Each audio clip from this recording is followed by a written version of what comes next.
How do you feel about Mamdani? I think he's okay. Seems fine. How are the grocery stores? Anybody know? I don't know if they've started those yet. New York. Apparently Cash Patel is drunk. People are saying that's been happening. In case people wanted to know. Cash might get removed soon. Yeah. He hasn't done anything My good. favorite part. I want the peanut.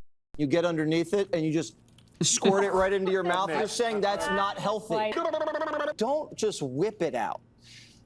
Allegedly, he was just whipping it out in a car in broad daylight in front of the intern. Like, that's not the moment you do it. It has to be done in the moment of maybe some passion. I want the peanut. You get underneath it and you... Good, epic. Okay. Then we've got some Pisco slop. It's my last video. I don't want to have a pope. Somebody an hour in. Go into it with, be open to a different interpretation, because I actually rewatched that. Tim Miller's going on I Live and watched Learn. it at the time, and I had the same reaction that I did the last time I watched it, which is a few days ago, just to like remember what that was about.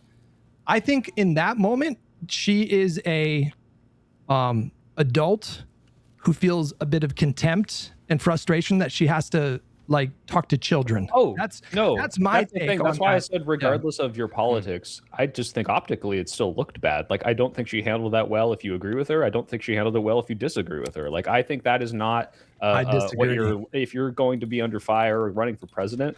I think it's really just not a good look if that's how you handle adversary. And if you like compare that, Keep in mind that the President Trump didn't go on any shows where there was anything adversarial ever. It never happened, but to like, I don't know, Bill Clinton on like Fox News, I just don't think she had good responses. And I agree. I really don't like Kristen Ball and Sagar and on a lot of issues. So I'm not like saying this as like a. they're talking about, I think, Slotkin when she did her interview with Crystal Ball, which was just unbelievable. A Crystal Ball Breaking Points fan. So I could not disagree more. Like, I've never watched that. I heard that you were saying that she got like giga ambushed on there. Yeah. Shit.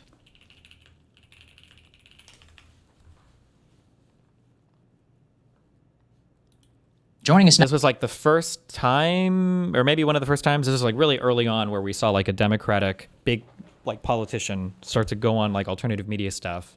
And it was Slotkin, who is a senator in Michigan, decides to go onto Breaking Points. And I think she thought that this was going to be like one right-leaning guy and one left-leaning girl, and she didn't realize it was just two slopulists.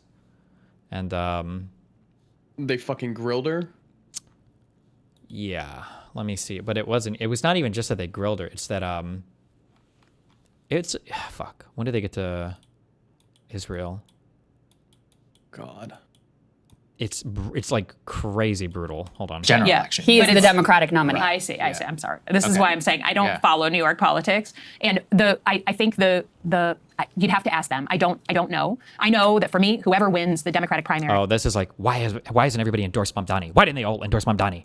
In the state of Michigan for the Senate seat that's up, that's who I will endorse, regardless of who it is. All right, that was my last question. So I'm going to turn it to Chris now. Yeah, so I mean, I guess I'm actually a little curious, and forgive me if this is impolite. Like, I'm curious why you wanted to talk to us.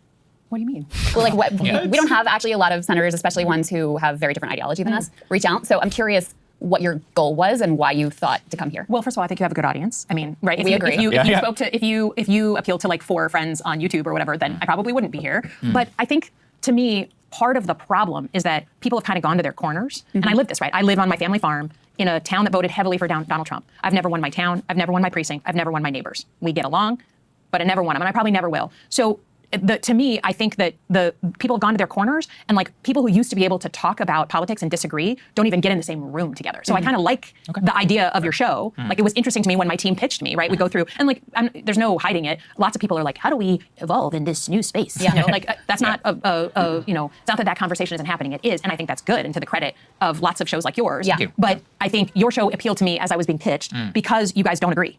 And like, I am very focused. My dad was a lifelong Republican, my mom a lifelong Democrat. Like, Michiganders want to get back to a place where we can disagree on politics and not have it be so like bitter. So I hear you on the idea of like you want to talk about the economics and the unifying and cost of living, and I think that ignores a big elephant in the room, especially when you're talking about even Zoran Mamdani. The reason Hakeem Jeffries and Chuck Schumer don't want to endorse him is because of his position on Israel. The single most viral clip that he had in that election actually wasn't about cost of living, even though that's what he wanted to make his campaign about. His opponents, Andrew Cuomo in particular, wanted to make it all about accusing him of anti-Semitism and attacking him for his views on Israel and Palestine. So the most viral moment from that entire campaign, I believe, was this moment on the debate stage. Guys, this is E1. Let me go ahead and play this for you, and then I want to get your reaction. Mr. Mamdani.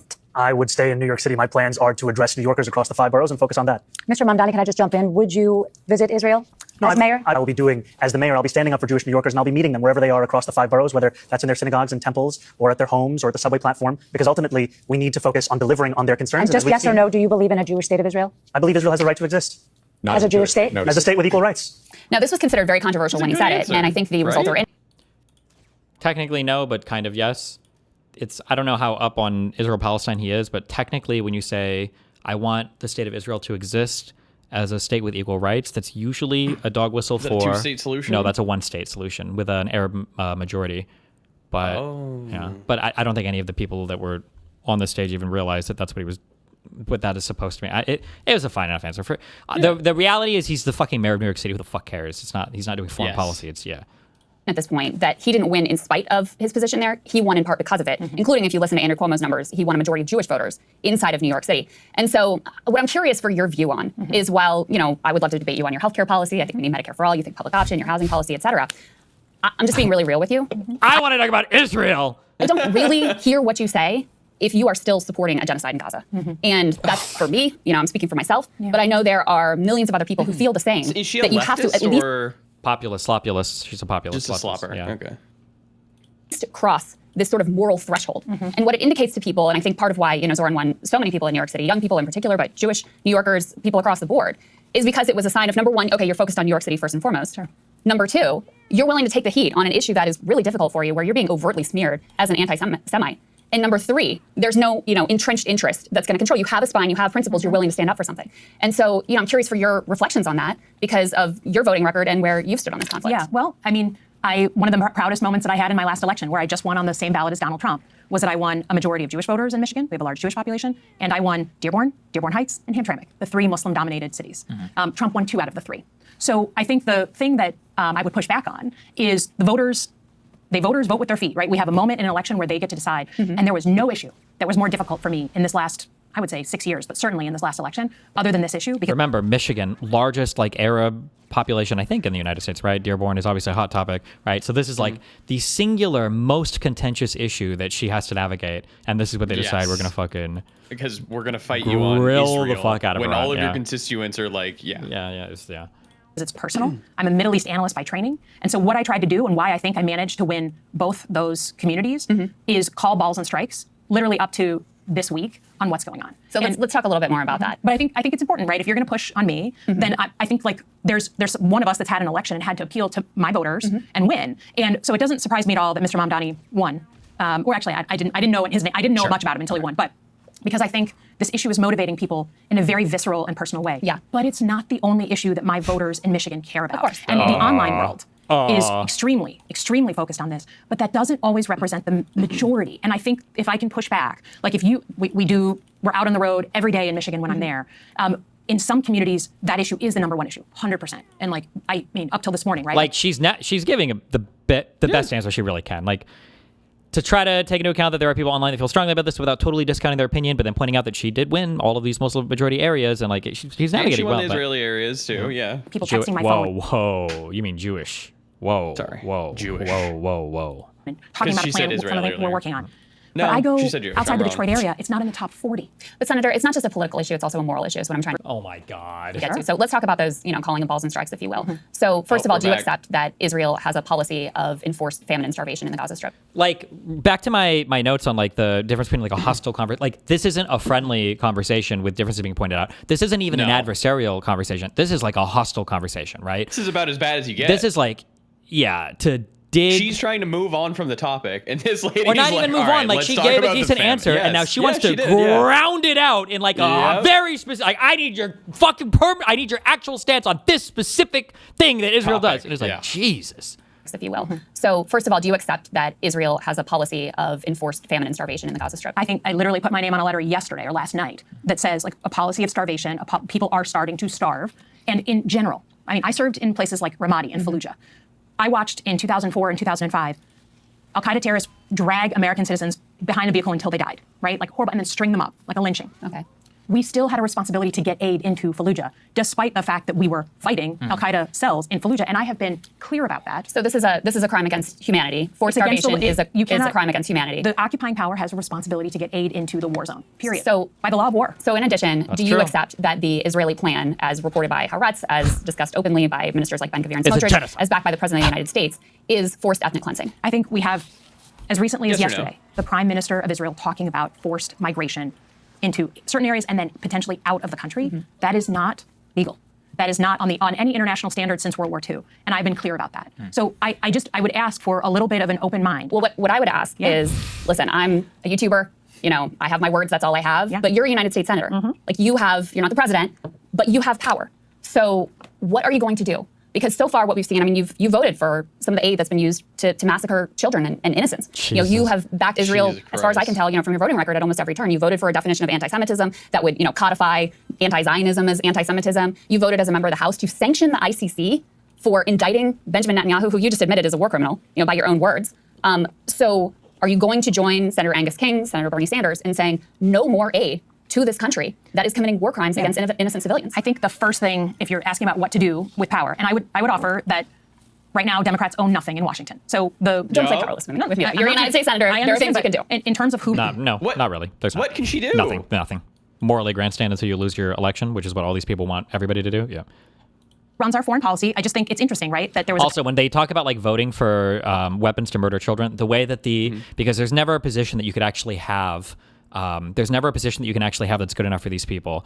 All the people that voted for any type of defensive weapons for Israel, all of the pro-Pally sloppers, they all say that counts as offensive weapons because if you vote for defensive weapons, now they can save money on defensive weapons, and now they can invest more in offensive weapons. So any aid whatsoever, they consider basically supporting a genocide. Yeah. ton of protests when Democrats were in charge. There was a protest in Manhattan yesterday. Okay. I think it's fair to say, just to be honest, that back and forth, like the number of protests that go on now versus before. Well, is they were very part of your different. political coalition. Well, that's right? not True, what she just said. Notice how none of you fucking sloppers are protesting the Republican government. Even last week, the protests were against fucking Schumer and Jeffries. Dems, yep. It's crazy. And she's super correct to point that out. I mean, Senator fair. Slotkin, That's fair. Obviously, I'm here. Yeah. I was very upset over the Biden administration policy. And as you can tell, I'm very upset over the Trump administration policy. Yeah. So let's deal not in strawman, but media But and in terms talk of to a so Democrat. the tools that I have, the tools that we have in general, to me, the most important thing is a pressurized campaign to get aid into people who are starving. That to me is the number one, because that's the one is urgent and today.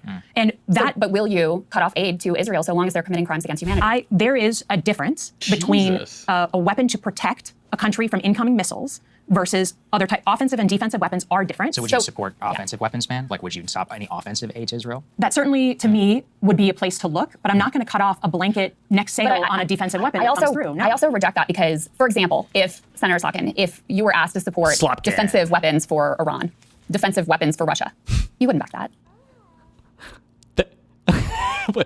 Well, Iran and Russia are our enemies. So, I mean, like, yeah, we probably wouldn't support that. No, but Iran, but they're defensive. They're just protecting civilians, right? So how is it different? But because Israel being shot at. I mean, Well, so is Iran. Yeah. So is Russia. Ukraine shooting at Russia right now. I'm sorry. This is the difference between allies, partners, and adversaries. Why is it No. an ally then? What are they doing right now which makes it an ally? I think allied relationships, just like Lithuania right now, like an allied relationship or a partner relationship is a long-standing relationship of information sharing and diplomacy. And that is, to me, it's not a like every day we decide Lithuania is our ally or not. We're allied or not. And sometimes we have big breaks with allies, right? Sometimes we have difficult moments with allies. Sometimes it goes the wrong way with allies. But an allied relationship is a long-term relationship. It's hard for me to understand why we should ally. Like, I'm sure you believe in, like, or claim to believe in liberal human rights. Why would we ally with a nation that is committing a genocide and live streaming So it? can I ask literally, like this, I think about this from the mirror image way, because I do not support the things that Donald Trump is doing, right? But I'm an American. So do I want other countries to look at America and be like, we can't stand Donald Trump, so we're going to end any longstanding relationship we have with the American people. We're going to cut off any support we give them on information sharing or intelligence sharing. Like, we are not just our elected leaders. And I think that's the thing that's been lost in the conversation. So B'Tselem and another Israeli human rights organization joined the Global Consensus, Amnesty International, some 800 scholars. There was a piece from an Israeli scholar in the New York Times in saying this is a genocide. Do you accept, even Marjorie Taylor Greene yesterday came out and said it's genocide. Yes or no? Do you accept that? And if you do, Is I it mean, a what genocide? responsibility does a United States senator have?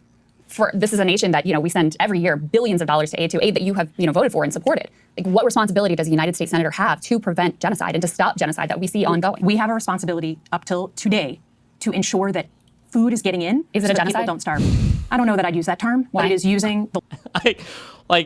It is violating the law of war. Why don't you use the term though? Because I think, it's, to me, do I think it's ethnic cleansing, which is what I think of in genocide? I don't know if it meets that definition. They're announcing Didn't you it. say it earlier that it was ethnic cleansing? You said that they wanted to force. I mean, this is open from the Israeli government. These people they're are saying, crazy. they're concerned with And national too. security. They come out and they're like, we don't need shells. We need shells, not food, and we need to encourage migration. Look, they're saying you're not going to get me to Yeah. support what the Israeli government is saying right now. I think the point I was trying to make is it's not just. It doesn't matter if you support it or not. What matters is you got to use the right words and the right vernacular and the right cool, hip, trendy things. Like that's the only You thing have that to say matters. XYZ, yeah. Yeah, it's so fucking. I don't think crazy. I've seen a harder interview. Yeah, this it's like this is nuts. crazy. Yeah. All right, so back to, is this a genocide? Yes or no? Yeah, exactly. Yeah. About we have relationships with nations over time, regardless of who their leaders are. We have really tough moments. We have easier moments, but that doesn't. So I'm not willing to say that I hate everything ever. Sure, into but so the future. even if you accept that they're committing a genocide, you still wouldn't cut off their aid. I think that defensive aid and offensive aid are different things, and I think at this point, So what if they're Nazi doing every Germany, single day, if Nazi Germany said we want defensive aid, my I mean, God. it's just you have to see We where were allies they're all with weapons that Nazi are being Germany. shipped. In another context, the weapons that they're using right now. I mean, to be honest, if you look at what's happening on the ground, the military part of this conflict is, for the most part, over. What they are doing, Senator, every single day is around aid, and they are hurting They people have around slaughtered over delivery of 1,000 aid. people who were starving people just trying to get aid. That is I know not you high, know this. that's not high intensity bombs. That's not the weapons that that we were talking about 2 years ago. It's just not. I'm sorry. Every single day, the military reports that I read, they are traditional.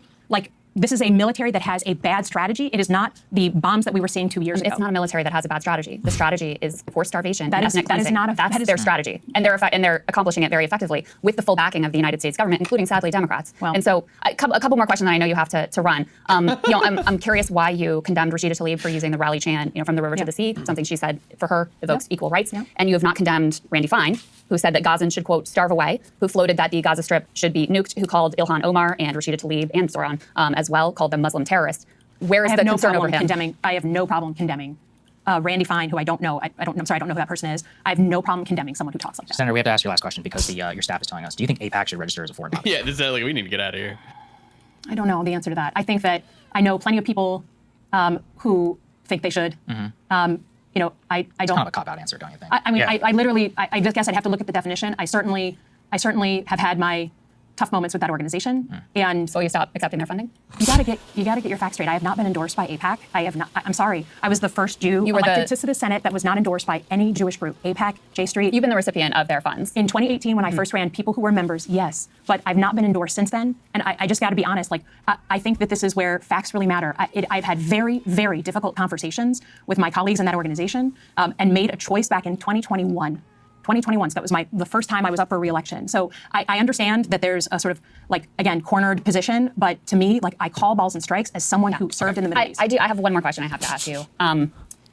We do the show. I really do my best to try to uphold basic human rights, Palestinian humanity, oppose the killing of innocent civilians wherever that happens. Good for you. And I have to tell you, I feel really guilty that I'm not doing enough. I think all the time about, I'm a mom, I think all the time about those moms who can't feed their babies. Those babies are starving to death.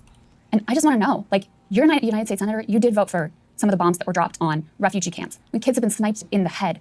Tents firebombed. People set on fire. The entire Gaza Strip turned into rubble. And now we're seeing these emaciated bodies of babies starving to death every day.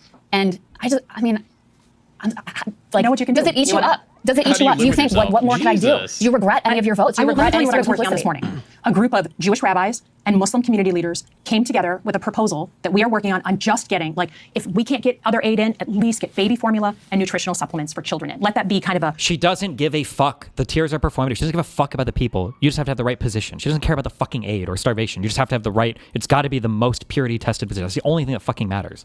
Green light, never has a problem. No one's trying to eat baby formula other than a baby, right? That is the proposal that I've been working on all night and this morning. So in terms of what we're trying to do, there's not a moment that goes by that this isn't something that I'm working on and something that my own community, not online, but my own community has practical things that they want to do. They're willing to raise the money. They're willing to buy the formula. They're willing to do whatever we need to do to get it shipped in. That's how I spend my time. But you're not willing to cut off aid to Israel. To me, that to me is the most effective thing that I can do today. This is not a question. Your staff is telling us you absolutely have to go. So we appreciate your time. Thank you very much for coming. Senator. Thank you very much. Okay. Thank you guys so much for watching. Anyway, okay, so that's the interview. Anyway, this is Okay, these people are never getting another interview. Yeah, again, it was a right? crazy Yeah. hostile interview.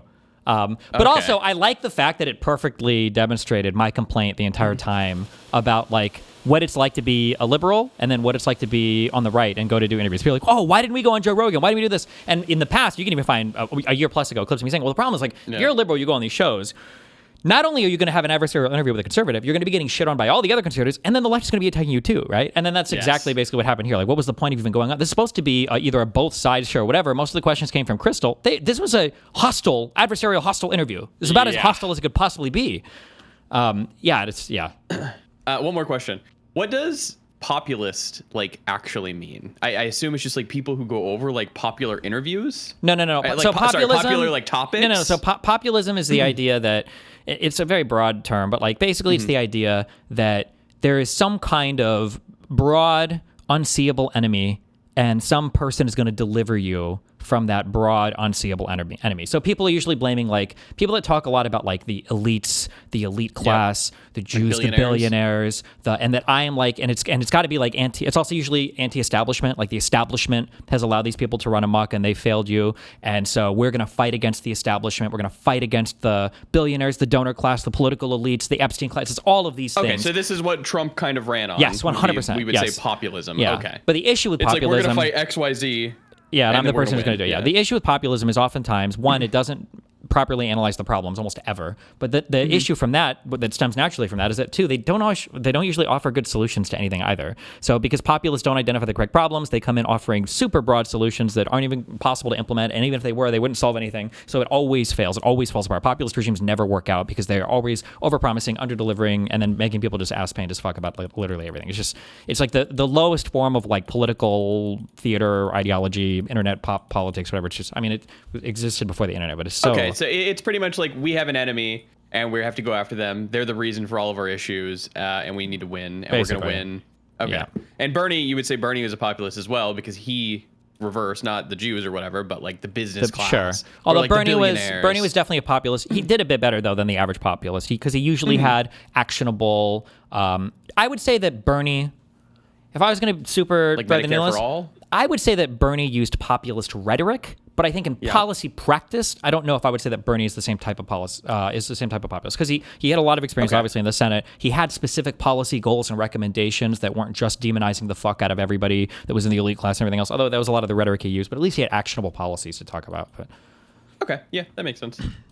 I felt like she was remarkably composed. There was really only one moment where she So they're let talking the about guard that down interview now. literally for like a half second where she gave Crystal kind of like a sideways glance, literally like a sideways glance. But they were pressing her and asking her questions, and she was answering their questions. And then basically every time she started to answer their questions, they would cut her off, not address what she had just said, and then deflect to some other question. True. And some of the questions that they were asking her, I'm sorry, were fucking ridiculous. Like this gotcha question that Crystal asked, where she said, oh, you support, providing Iron Dome to Israel? Why wouldn't you also support giving it to Iran and Russia to help protect their civilians? As if there's not like 5 immediate non-starters for why we would never give Iran and Russia the Iron Dome. But you're attacking Is the question unfair? Simon. Wait, is the question unfair, or is you just disagree The with question is with her fucking answer? ridiculous. The Wait, question, in question's virtue unfair of what is it because Iran ridiculous? and Russia you tell me, literally piece. supply fucking terrorist organizations that are yeah, it's just anti-US totally interests. different in kind. It's a weird. Which they would just give it to them. Yeah, it's Yeah. fucking retarded. It's a very weird gotcha question. yeah. Can you Well, think of any I reason haven't- why we wouldn't give Iran and Russia the Iron Dome? 100%. But are you just saying that the question is unfair because it's obvious what the answer is, and so you shouldn't ask? I didn't say. Oh, I said it's. I a thought you said it was stupid unfair. question. I said it's a silly question. It's Yeah, a but really, really, really profoundly I silly think the question. way she answered the silly question was not nearly so optically good as she could have. Like it looked like she's on the back foot where the answer should be a simple like, "Hey, we have." Also, just God, fuck, this is such a good interview. Actually, this whole thing is going to be really good. The reason why the entire media apparatus right now is obsessed with all of these feel-good interviews where all you do is you yes and each other, you never push each other, you never challenge each other ever. It's because you always look good in these shows. Every single fucking time. You always look good. You always look good. And you're seeing right now, well, if you do an adversarial conversation, of which I do think people should do more of, I think political people should always be held to the standard of doing this. And people that comment on politics especially should be held to the standard of doing this. But this is why people don't. Because that was an incredibly hostile interview. It was incredibly challenging. Keep in mind that she has everything staked against somebody who has nothing at stake. She's a U.S. senator that's going to be fighting for re-election in a district of many types of people, and Crystal Ball is just a sloppy list who can say whatever retarded shit she wants in her program with absolutely zero pushback at all, because who the fuck cares, right? And now you've got these people who are digging through, did Slotkin give the optically correct answer when she was being grilled on whether or not we should give defensive aid to enemies of the United States of America? Like, Jesus fucking Christ. Like, what a crazy thing to be evaluated on. Like people like Republicans could just never put themselves in these positions, and people on the far left will never put themselves. Yeah, and neither people on the far left. They will never have this type of conversation about like Hassan or about any like super far left person because they never put themselves in these positions. They won't go on adversarial platforms ever.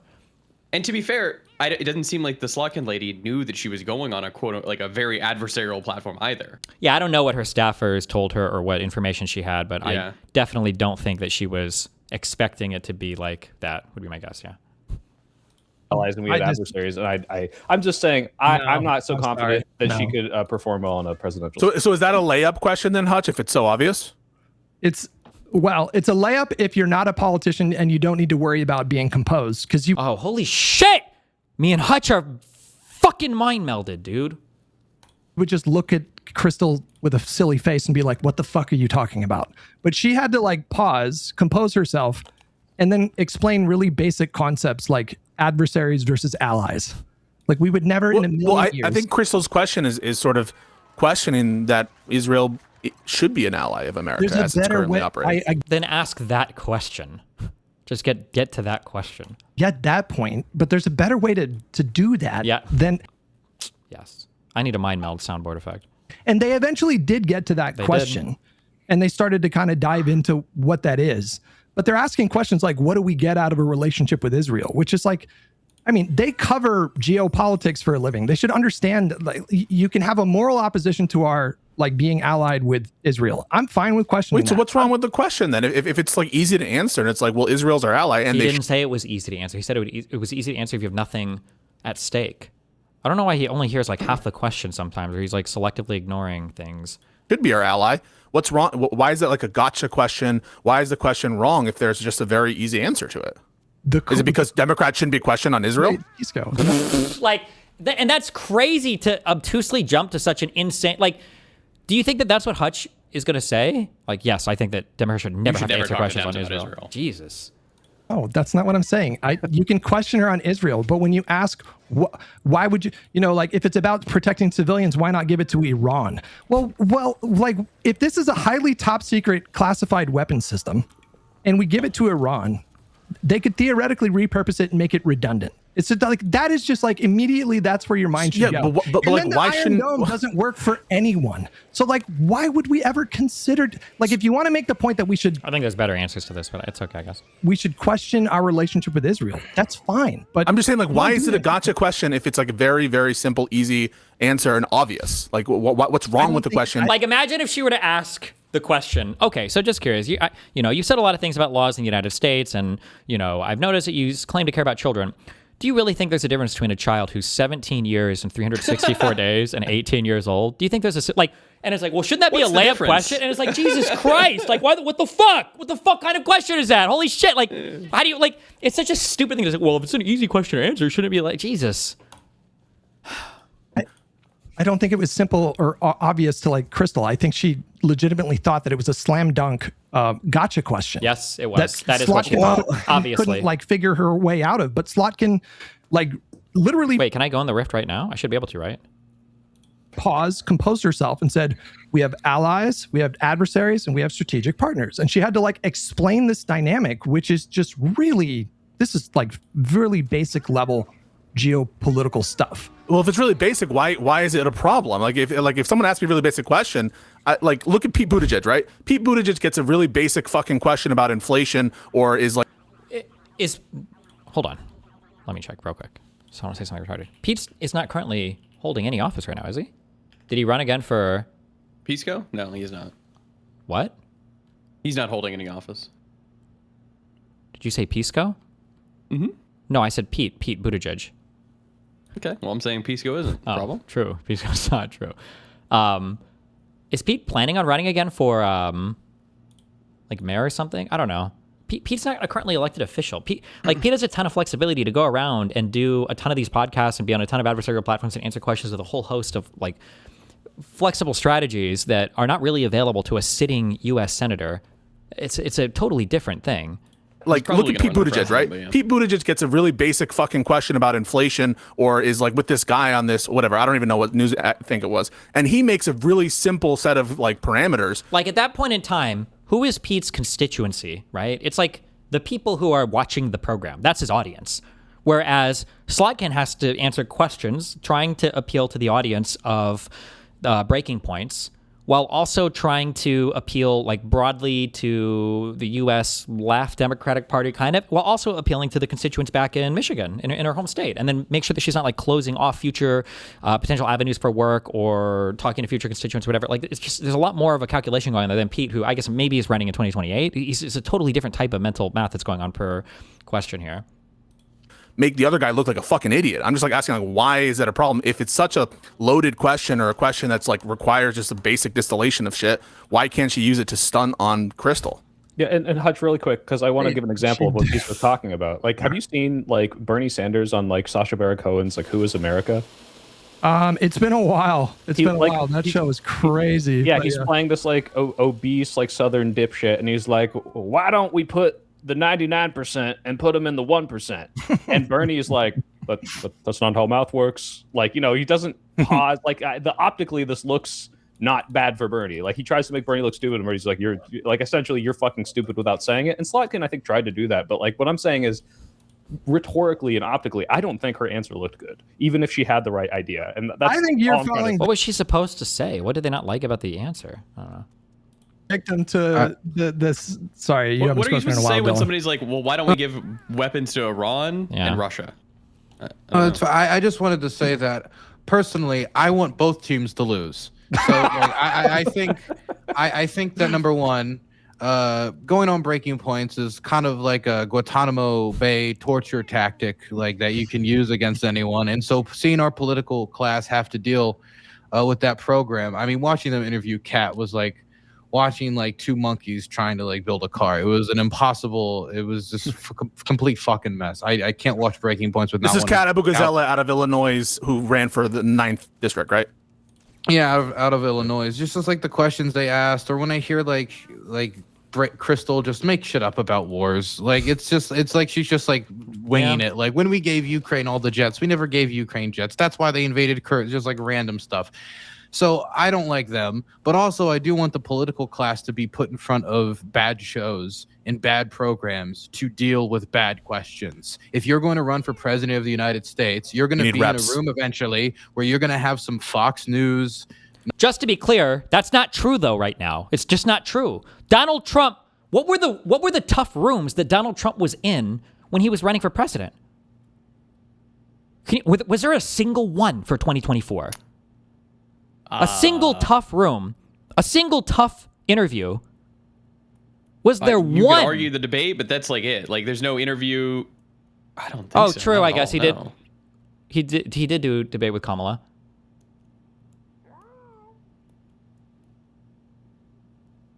Like anything else? He skipped his debates, by the way, with the other Republicans. He skipped the ones. He didn't do any with DeSantis or with Nikki Haley. He did, didn't he? I thought he did a Nikki Haley debate. No. I'm pretty sure he did. Definitely not. Definitely not.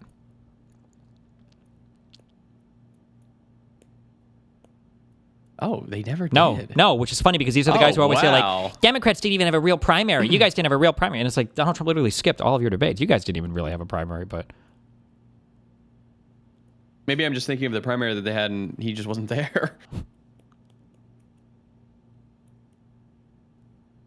Yeah, it's just cringe. And he skipped a second debate with Kamala. Yeah. You just cringe. knuckle dragger come in and say like, if you support women, why don't you want to deport the migrant rapists? Like you're gonna get Yes. that type of stuff. And But so I she- do but- think My 100%. My No, argument is that that's just she not did. true. She answered the question just fine. Like She she did. didn't lose her shit. She didn't get triggered. She wasn't what's the treating problem? She wasn't treating it like, Pisco, what are you doing with me right now? Do you agree that that was a stupid question or not?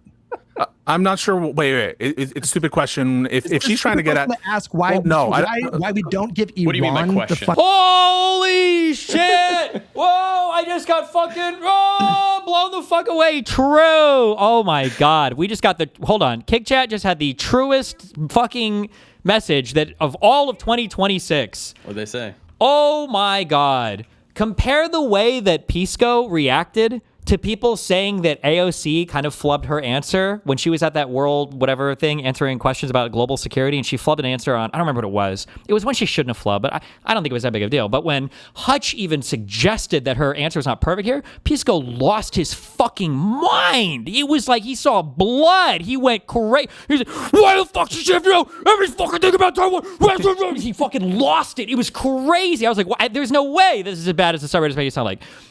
That's just it. Yeah. Jesus. Okay. Fucking the Iron Dome. The reason why I don't think it's a stupid question, I'm going to explain why, is because it's clear that what she's really getting at is questioning the notion that Iran is an ally and that they should be treated as an enemy. And so I don't really feel like there could be like a very easy, what did I say? Iran? But Israel. My bad. Israel. Oh, up, hello. Hey, can you hear me? We're only like 10 minutes through this, so what's up? I'll be quick. Okay, first, those little smiley faces you put after every message are the most passive aggressive thing I've ever seen. It's not passive aggressive. It's to show you that I'm not mad. If you do, So I put them. one more, I'm literally watching you on stream. I know you're not smiling, so I know. Well, I'm passive-aggressive. digitally smiling. Look, Do you think when I type I'm- Limeo, do you think I'm actually laughing my ass off every time? You have to be, otherwise you're disingenuous and you're a liar. And I'm gonna start self-harming if you keep doing it. Jesus all right? So, Christ. Okay, real quick. Yeah, what's up? I'm gonna share, just like, to be clear, I don't necessarily agree with Pisco on this. But if you go, do you have the interview open? I can screen share if you don't. Slockin' No, but we literally just rewatched it just to refresh our brains on it. Okay, but like I want to refresh like a specific moment to like 10 seconds of it just to show like this is what's frustrating about this as someone who can say look at it and say, look, if you agree or disagree with this person, I don't think this is good. And I just want to like exemplify that, but here, I'll share it. Let me know if you can see mine. Yep.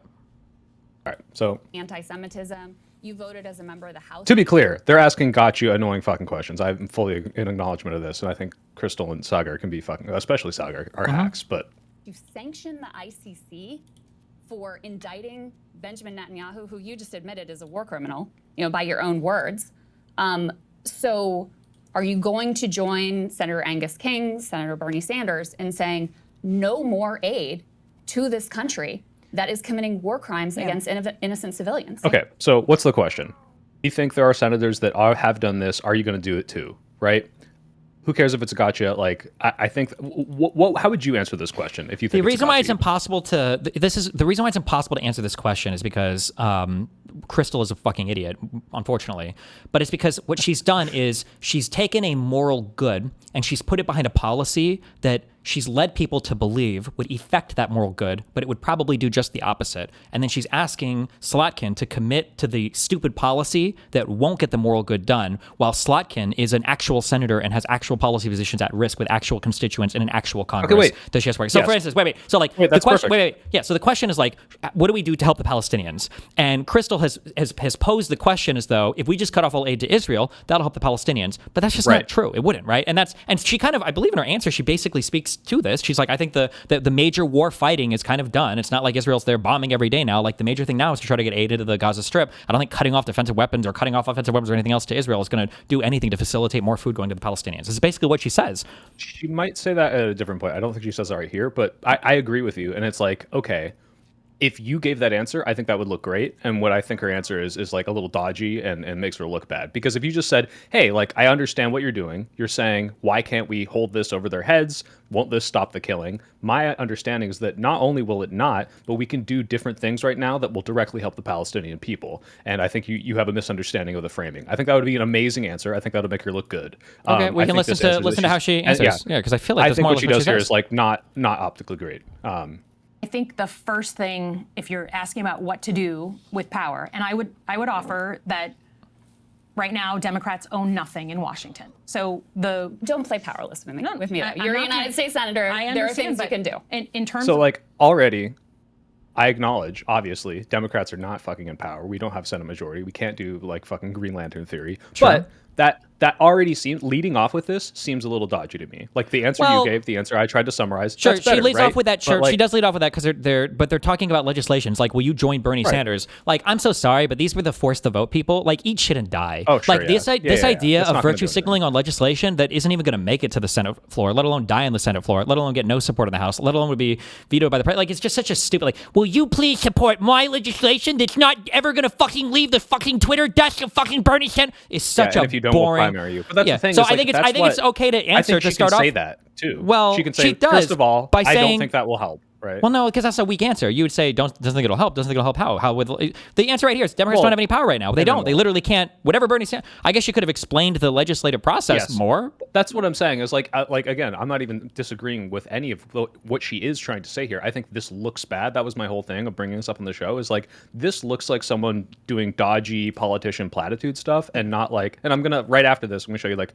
60 seconds of Bill Clinton on. Have you seen Bill Clinton talk to Chris Wallace on Fox like in the 90s? No.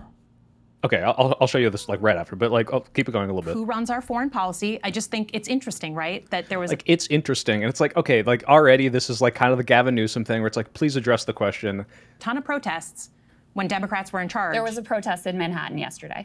And now she's talking about, again, very legitimate criticism. Where the fuck are all the Palestinian protesters protesting against Trump, protesting against the people in power? I'm sorry, hold on. Caitlin was just crying that Slotkin or like Hakeem Jeffries and Chuck Schumer weren't quick enough to endorse in the primaries like a mayor for New York City. And she's going to take issue with the fact that Slotkin is rightfully pointing out that, one, the Democrats were not given any power in Congress. And then, two, there are still anti-Palestinian or anti-Israel protests going on, but they're still targeting Democrats, which was true 7 months ago. It was true last week in New York City. I think it's a totally fair thing to point out. No, I again, that's why it was super frustrating because people think I'm like disagreeing with Slotkin here. It's like, no, everything she's saying is right. I think this looks bad when you have a specific say, hey, why aren't you doing the thing that Bernie Sanders and Angus King are doing? And you and I can look at that and say, hey, this is why that's not helpful. This is why I think you have a poor context on it. This is the material things that we can be doing. And instead, it looks like she's trying to dodge it, deflect blame. Like, I think this looks bad. I guess you could say that, but like you understand that like this type of thought is why we live in the media environment we do now, where nobody on the right will go on adversarial platforms and nobody on the far left will go on adversarial platforms.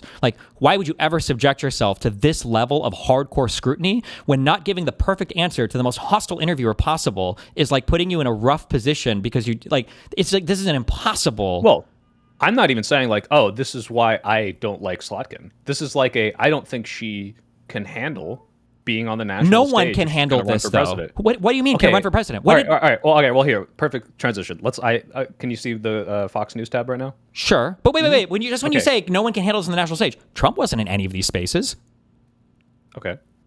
He won the presidency, right? So it seems like you can run for president and win the presidency without going into super adversarial spaces. That seems to be the case, no?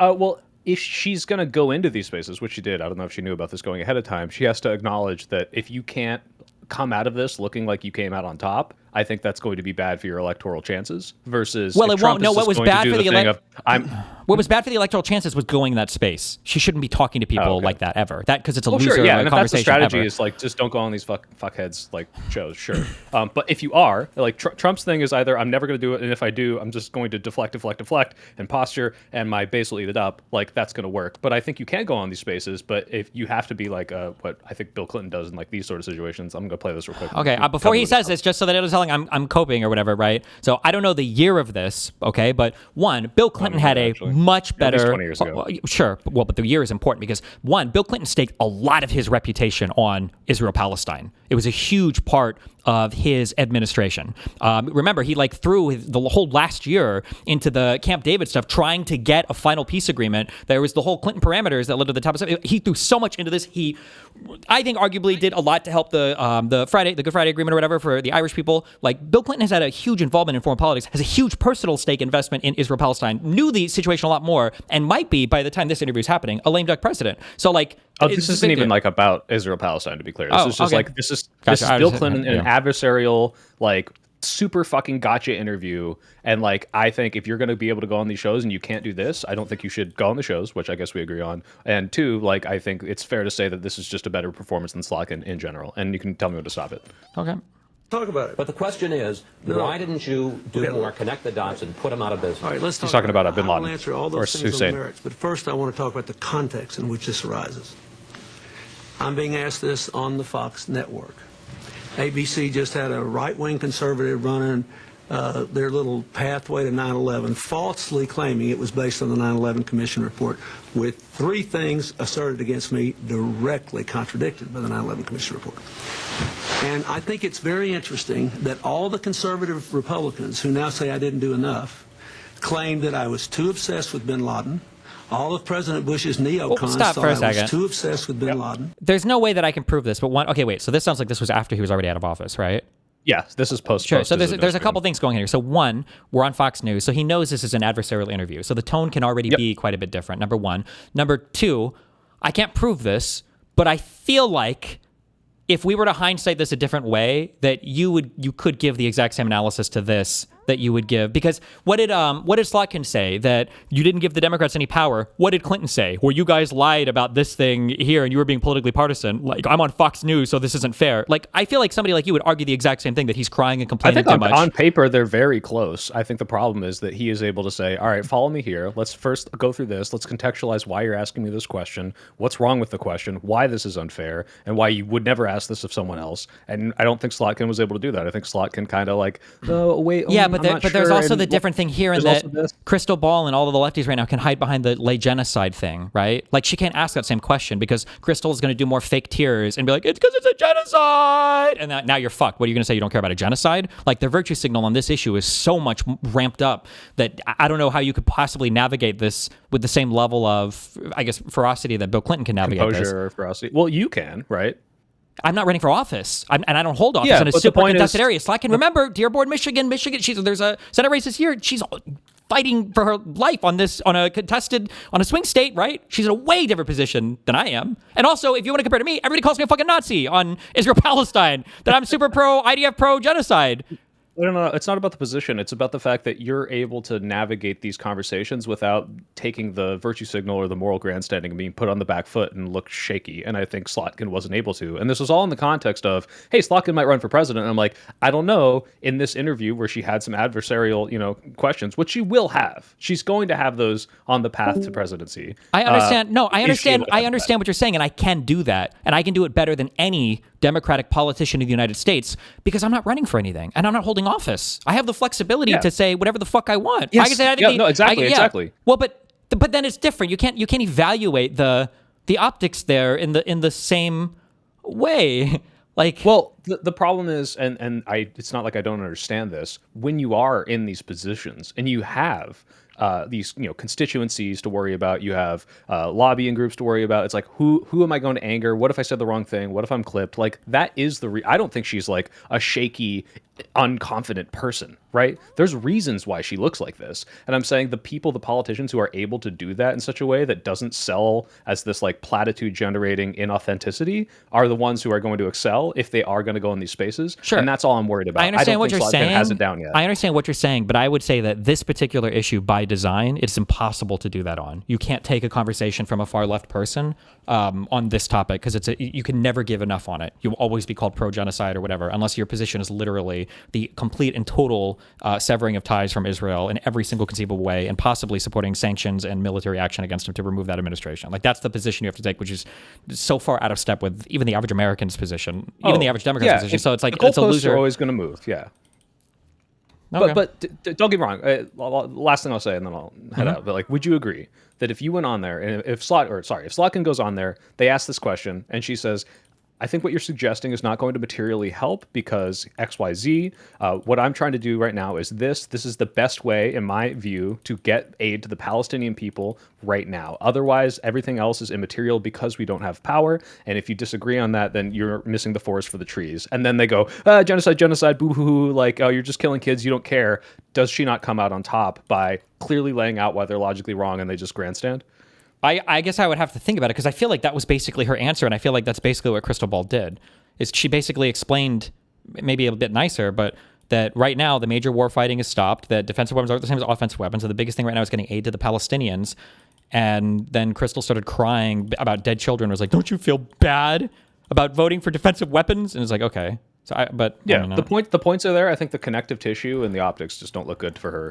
And I think, someone like you or anyone else who's able to like really boil this down in a concise and contextualized manner and show, hey, what you're doing right now is a gotcha. Let's recontextualize this, like the same way Bill Clinton does. If you can't do that, she shouldn't be going on these shows. You say the same way Bill Clinton does. Bill Clinton couldn't have navigated this either like that. The children are being headshot. What are you going to do about it? Bill Clinton wouldn't have had a good answer here if he was a senator in a vulnerable state with an election coming up again, knowing that he's going to be attacked by the entire right and the entire far left. I don't think he would have had a better answer for this. Yeah, that's true. Maybe it's different considering this is post his administration, but I feel even if I'm able to look through this, if you or I or Hutch or anyone watching this would be like, I know what she means. This is ridiculous. This is lopsided.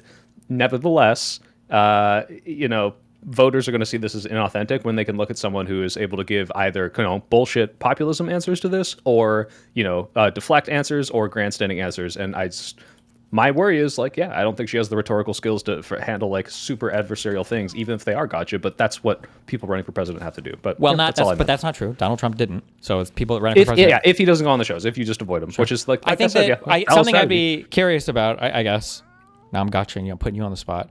Can you think of a single person that's ever answered a question like this about Israel-Palestine satisfactorily on any of these far-left shows? I don't watch a lot of far-left shows, so not off the top of my head. But hey, you give me some homework. Sure. Okay, I'd be curious if anybody, because I feel like nobody... Because I remember even watching Kamala Harris when Kamala was like, we need to call for a full and total ceasefire right now. And Hassan was like, he's like, oh, he doesn't mean it. Yeah, it's or a that lie. This isn't anything. Like, it doesn't matter. It's just a ceasefire, right? I don't know.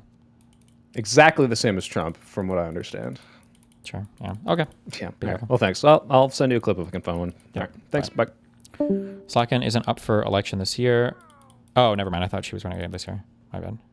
I guess, did she say she got in 2018? So she'd be up again in 2032? Oh, she won in 2024. 2030? Then? Okay. But that's what the question is getting at. Wait, Pisco, I think you're also missing a point here, which is this is in the context of AOC saying we need to sanction Israel, but voting yes on Iron Dome funding because she says, "Hey, this is strictly defensive." She didn't. No, she didn't. She didn't vote yes. Well, she voted or abstained or whatever. The point is she's making a distinction here between the Iron Dome and every other weapons funding, and so it's like, hey, if you're making a distinction, or if some people on the left make this distinction because they say this is going to prevent civilian deaths and this isn't going to be used to kill anyone, then why not send this as humanitarian aid to other countries that are getting bombed? That's where they're getting at. And I understand. Now, there could be responses to that. No. I absolutely understand that. And you can have a bunch of reasons why the answer to it should be clear. But that doesn't mean that the question itself is stupid if you're just trying to elicit, well, it's not enough to say something's defensive, right? There are other factors to consider, such as whether it's in America's strategic interest to be allied with such a country. And that will certainly I am, for example, in favor of cutting off all funding for Israel at this point, given how they're conducting themselves in this Iran war, to say nothing of Gaza. And so I don't think it's like a... Wait, what? Or does he mean like, because they dragged us into the Iran war? Or does he just mean because of what they've done in the Iran war? What? I don't know. Okay, I don't know. I don't care. Why even try to comprehend far left foreign policy? Whatever. It's so bad faith of a question. I think if it's a stupid question, she should be able to answer it. You said that she answered it fine. What's the problem? The problem, I think, is that what's happening right now is the Democratic Party, like the politicians, the actual elected politicians, they all saw the same kind of like postmortems of 2024. They all saw a resounding assessment that they ignored the alternative media space, and obviously like we're seeing a ton more Democrats go into these spaces. But what's happening is I think that their staffers are scheduling them for interviews with people, and they're just now finding out just how rabidly like anti-democratic party a lot of these spaces are. True. And so now it's creating these awkward situations like what you had with Breaking Points and Slotkin. The problem is that she was going for like this gotcha question. I mean, there was another part, there was like a couple other parts in the interview where she basically asked her like, how do you sleep at night? After the crying. Like, how do you sleep Oh at my night with like a clear conscience? Or like she said at one point, you said, you care about like human rights, or you say you care about human rights. I mean, it was like she was skewering her. Yeah. And then just today or yesterday on Breaking Points, they posted a video where they were reacting to Alyssa Slotkin having a town hall, and then somebody asked her like, hey, so you took $4.2 million from the pro-Israel lobby. Like, what do you have to say about that? That number came from AIPAC Tracker. And I don't know if you guys heard about all that controversy. Did you guys hear about that? Yeah, like their methodology seems like totally fucked.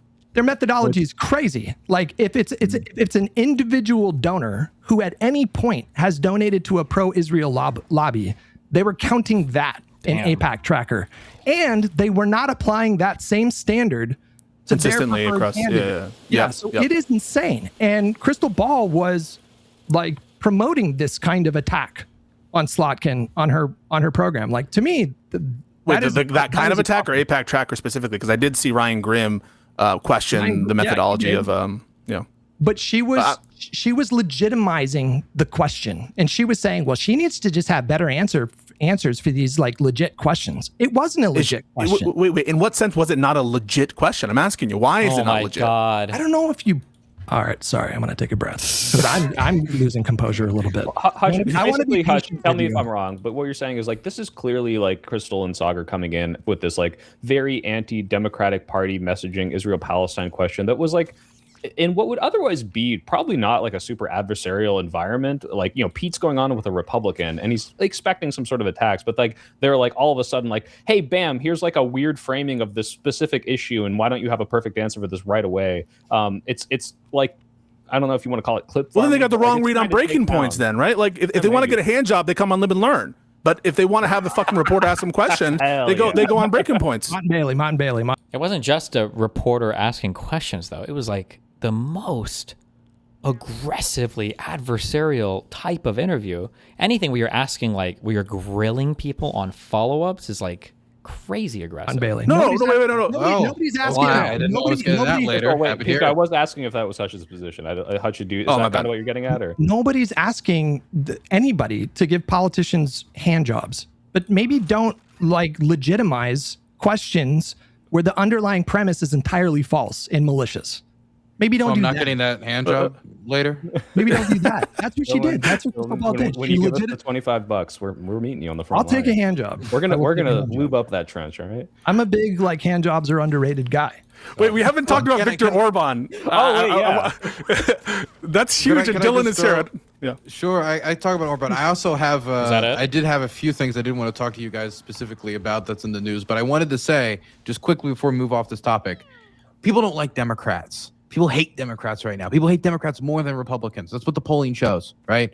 It might not, even Republicans in power, that's currently what the polling shows, that more people are dissatisfied with Democrats, but they still might vote for them in the next election, right? If that's the public perception, whether or not Crystal Ball and Ryan Grimm or any of these people are particularly fair in one or two interviews, you're going to meet hostility in the majority of the country, because that's how the majority of the country feels towards the Democratic Party. No, it might be different. It might be different. What you did though. You're saying your hand. Let him finish. Let him finish. No, I'm just. I'm not. Wait. Let me be clear. Let me make my position on Crystal Ball perfectly clear. When Crystal Ball talks, the country is worse off. That is my official position on Crystal Ball. I really don't. Now, of course, it's because I care about a certain issue and I see her speak so ignorantly on it. I assume that's how she speaks on other topics. I can't truly know because I'm not an expert on all these other topics. But when I see her speak about Ukraine, she is as less knowledgeable as I can imagine. But at the end of the day, a lot of people are not knowledgeable in Ukraine. A lot of people are not knowledgeable in all sorts of topics. And the Democrats have this negative perception. If you want to be president of the United States, you have to learn to go into rooms where everybody hates you and you somehow make progress, where people will ask unfair questions of you and you will actually get something beneficial out of it. And so whether or not this question was good, I think that this is a good... Candidates should have to have their nose broken before they run for president of the United States, politically, of course. 100%. In some cases physically, but mostly politically. And we see that we see the consequence. That's a great image. You should pull it up, Soypel. By Hutch. Asking me to share this. Yeah, this is that's great. literally that's the elected right? Wait, click into. Keep in mind another issue too. Again, I don't necessarily disagree with any of these things. It just sucks that only center-left people have to do it right now, or are expected to do it right now, and they have no safe platforms. But the biggest issue here is the fact that she didn't know that she was signing up for that hardcore of an interview, and there was no reason to expect that it was going to be that hostile, especially from the left-leaning person on the show. Remember, these didn't come from Sagar, which I would understand it a little bit more. They came from Crystal. All of them did. Do it so people can see it. Wait, can you read it? Read that's it. The dem base right now. Yeah, he has a shirt that says "Vote blue no matter who." But I hate Democrats, but I would never, ever, ever, ever, ever, never miss a special election. I promise. Listen, I'll take a party that has a lot of like dislikes leadership, but just like votes in every special election. Listen, I'll take that. It's not sustainable for the long run, but you know, I'd rather be. What do you think about Dylan's point though about reps? Because I thought that was an issue for both Biden and for Kamala, and maybe Biden it's because of his age. Because honestly, Biden was really good, although he made a lot of like obviously like slip ups, and he was known for gaffing and stuff. But when he was on it, like he was pretty good in some contested settings. If you watch him in the VP debate with Paul Ryan, I thought he was incredibly good in those hostile environments. Pete gets reps, man. He gets reps on these shows. And so, like, what's wrong with the reps argument from D Burns? No, so the fact that she is like doing a more aggressive media schedule, the fact that she's now using populist rhetoric, I don't know if you guys have seen, she's talking about the system being rigged, and you know, like she's definitely like, I don't know, I feel like she's definitely giving out feelers that she's going to run, and she's a serious person, so I would take that seriously in terms of like her actually running. I'm not saying her chances, but my point that I was making is that she did handle that question well. I think Soypel fell victim to, you know, I'm a victim. So what's the issue if she handled it well? Then what's the problem? She handled it well then. All due respect to Soypel, I think you fell victim to the idea of like Crystal was like so self-assured throughout that entire interview. And when I listened to the substance of like what Crystal was asking, and when I actually listened to Slotkin's answers, I don't think it was Slotkin that looked silly in that interview. Okay. Well, wait, you said you had to watch it twice, Hutch, right? Why did you have to watch it twice to come to that conclusion, though? Didn't you say you went back and watched it? I watched it as a refresher, Yeah. but I had the same exact opinion. You can ask my chat. We watched it at the time. I was like, this is fucking silly. Like the questions that they're and they're cutting her up. I'm not even necessarily disagreeing with that.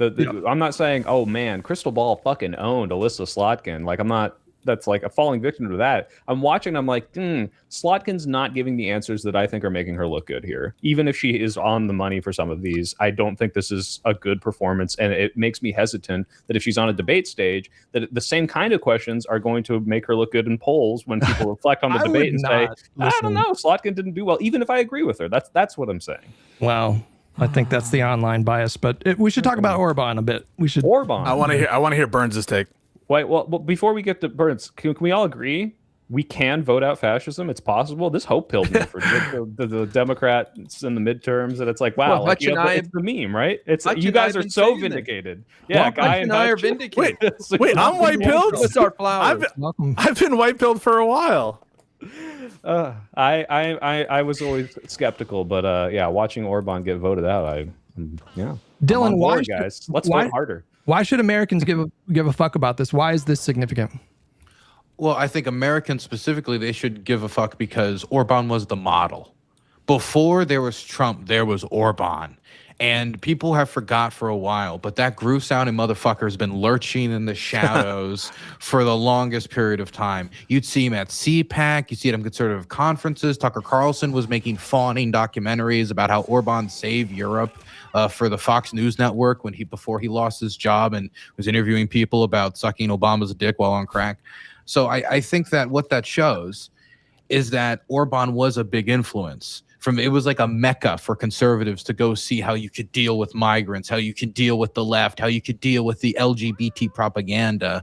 He was a culture war warrior in the middle of Europe.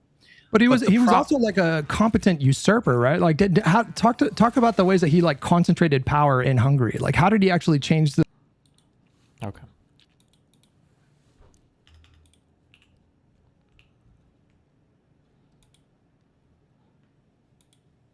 Justice Samuel Alito is not retiring. Sources close to Justice Alito confirmed the Fox News report. Confirmed the Fox News report that he's decided not to step down this year. In addition, sources close to Justice Thomas tell me he's not retiring. Wow. Hold on. Let's get some Vaush slop real quick. Uh-oh.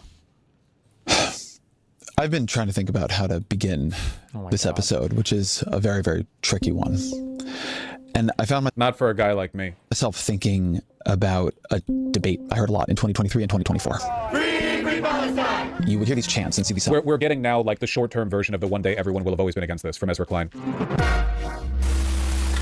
Like Ezra Klein has been a cheerleader and champion of genocide for years. Just a cheerleader and champion of genocide. Sheesh. Sheesh. Sheesh. In a moderate, chin stroking kind of way. But now, like, the needle's moved too far, so he has to pretend that some new revelation has come about that has changed his position, rather than it just being impossible to continue to hold this position in the face of public opinion turning. So now it's like, oh, well, at the time I felt this, but then after Israel did the same thing 500,000 times in a row, that's what changed my mind. From the river to the sea. From the river to the sea. And it flared into this huge controversy. Free Palestine from the river to the sea means get rid of all the Jews. No, from the river to the sea means the land in between is free. Everyone in between is free. No, this is a genocidal chant. What was always so strange to me, so backwards about this focus on college campus protesters, was that there was this reality people weren't really admitting, that there is one power from the Jordan River to the Mediterranean Sea. That power, that sovereign, which if you travel in that area, and I have, is just visually undeniable. It takes so long to say everything. Have you considered the regional power in Israel as Israel? Holy shit, really? Is Israel. American politics is not. The fucking enormously powerful militarized ethno-state given money and weapons by the United States that also has illegal nuclear weapons that it hasn't registered and refuses to acknowledge the existence of, and that wraps like every one of us. Is there a place? Do you register your nuclear weapons somewhere? Is that a thing? What do you mean by I have illegal nukes? Are you supposed to register them? Is there like a place? Maybe there might. I don't know. There might be like some international nuke place where you go to register your nukes at. Certain that country, they have sole control over the region that they have control over. Grappled really at all. I'm sorry. I hate Ezra Clay. I just hate this like New York Times editorial columnist, chin stroking Substack motherfucker type who's like arriving at basic obvious conclusions everyone left of center arrived at ages ago, but they take forever to get there because they were like completely beholden to consultancy beforehand. So now they have to contrive some like intellectual justification for their polling over like after the average Democratic voter already has. Wow. With a level of day-to-day domination that Israel exerts over Palestinian lives, and the complete absence of any horizon at all. Yeah, been like that since the Nakba. Like it's been like that unrelentingly for 80 years with no change in the conditions. What's they have the continued Nakba to have or whatever. It's just AIDS.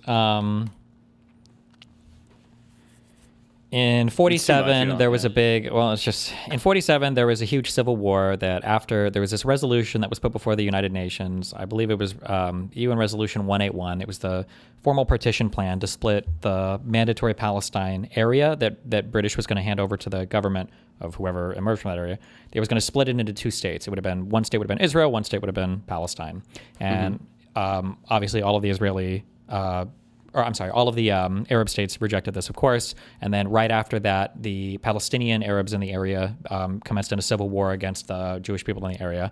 Initially, it was kind of dicey, but then eventually they fight back. And then in 48, obviously Israel declares itself a nation, and then all of the Arab states try to invade and all this bullshit. But in the course of this war, there are some 700,000 Arab Palestinians that are pushed out of the area that they lived in prior to the conflict beginning in 47. And the Arabs refer to this as the Nakba. I think it stands for tragedy or something, the tragedy or something. But so they always refer to that as, they'll say genocide or ethnic cleansing or whatever else, but that is the Nakba is what they're referring to. Unrelenting, overwhelming control over Palestinian lives for longer than you and I have been alive. Nothing new has happened. Nothing's changed. For that to end. And this was true before October 7th. Whoa. In early 2023, the political scientists Michael Barnett, Nathan Brown, Mark Lynch, and Shibli Talhami published an edited volume called The One-State Reality. Their argument, which they also made in a very controversial foreign affairs piece, was that, quote, Palestine is not a state in waiting, and Israel is not a democratic state incidentally occupying Palestinian territory. All the territory west of the Jordan River has long constituted a single state under Israeli rule, where the land and the people are subject to radically different legal regimes. That's such a crazy and controversial argument. That's fucking wild. They really said that? That thing that's been true for 80 years that everyone everywhere knows? That's crazy. And Palestinians It hasn't been true for 80 years. It's been true for 60 years. He's just not acknowledging, because no pro-Pally person acknowledges this, that west of the Jordan River, well, actually the Gaza Strip was run by Egypt from 48 to 67, and the West Bank was run by Jordan. Jordan even formally annexed the West Bank into their country, but whatever. Permanently treated. I guess if you mostly got your news from the New York Times, from Ezra Klein, this might actually be really novel to you. You're like, well, I'll be. It's like some kind of apartheid state over there. You're telling me that Palestinians and Israelis have two different sets of laws to follow? Why isn't anyone talking about this? As a lower caste. What they were saying then is that the hope of a two-state solution in the future had become a way many in America particularly avoided reckoning with the one-state reality of the present. That reality was not accidental, it is not intended to be transient. It was being etched into the land in stone and cement, in settlements and checkpoints, in the construction of walls and the demolition of homes. That might have been a controversial claim when they made it. In 2023. I'm like, seriously, I can't believe. I got an email recently from someone who was like, do you think Ezra Klein's more reasonable than you think? Really? This guy? That might, now listen, viewer, that might sound crazy, all those things I just told you. What's with this affect he's pushing? To make 80 IQ people feel smart. It's basically like the liberal equivalent of neo-Nazi Twitter midwits who pretend that they've read like Evol or whatever, you know? They're the kind of person who talks about fascism not in a like oorah race war way, but more in a like, yes, it's true. Mankind has always been following the curvature of its evolutionary trajectory, and it seems our trajectories diverged sometime ago. And it's like, okay, but true. You like get to the root of what they're saying, and they're basically saying like black people scary, you know? But it's meant to make you feel smart. It's meant to make you feel smart. You're so smart. What has happened since October 7th has made it an undeniable reality. Israel now occupies more than half of Gaza. The more than 2 million Gazans have been... Actually occupies all of Gaza, because occupation refers not only to the literal physical presence of soldiers, but also to political and military dominion, which they... Not really. This is a retarded argument, but okay. They have complete and absolute power over. Herded into less than half of the land they formerly occupied. And Gaza, it should be said, was already one of the most overcrowded places on Earth. Fascinating. The conditions Gazans now live in... I feel very on the money so far that this is a video justifying a change in perspective that he's had for the first time in a many decades-long career. Not many, but like several decades-long career. But so far, every piece of evidence he cited to justify his change in position is from 80 years ago. And there is no near term, there's no imagined, there's no envisioned relief. This is and it remains collective punishment. Hamas, not the children of Gaza, attacked Israel on October 7th. The conditions the children of Gaza now live in are not, they're not more... It's revolutionary stuff if you read the New York Times and you were under the impression that October 7th was when a fucking company of Palestinian children invaded Israel. In the West Bank, Israel has choked off money to the Palestinian Authority. It has built settlements, chosen to build settlements, at a record pace. They didn't just appear there on their own? Fucking what is he so $20,000 mad more about? dollars to his Substack. This is the issue, man, that really He gets the hates kids this guy. gets the kids fired up. Jesus. They chose to build it? They didn't just spontaneously erupt like acne from the earth? Settlements were approved in the last year alone than in the 2 decades before combined. Israel has protected a terrifying rise in settler violence and military violence I hadn't heard about towards this Palestinians. right now. There is no doubt, if you go there, who rules the West Bank, and it is not the PA.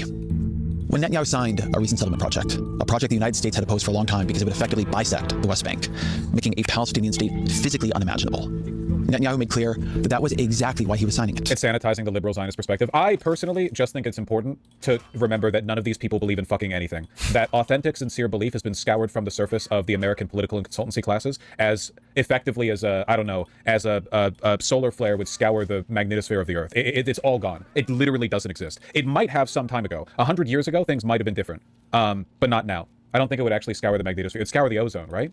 I don't know. I don't really know how the sun works. It's like a god, right? The sun's a god, and there's a solar flare when he's mad at you. I don't know. Don't worry about it. Yes? Okay, gotcha. He said, "We are going to fulfill our promise. There will be no Palestinian state.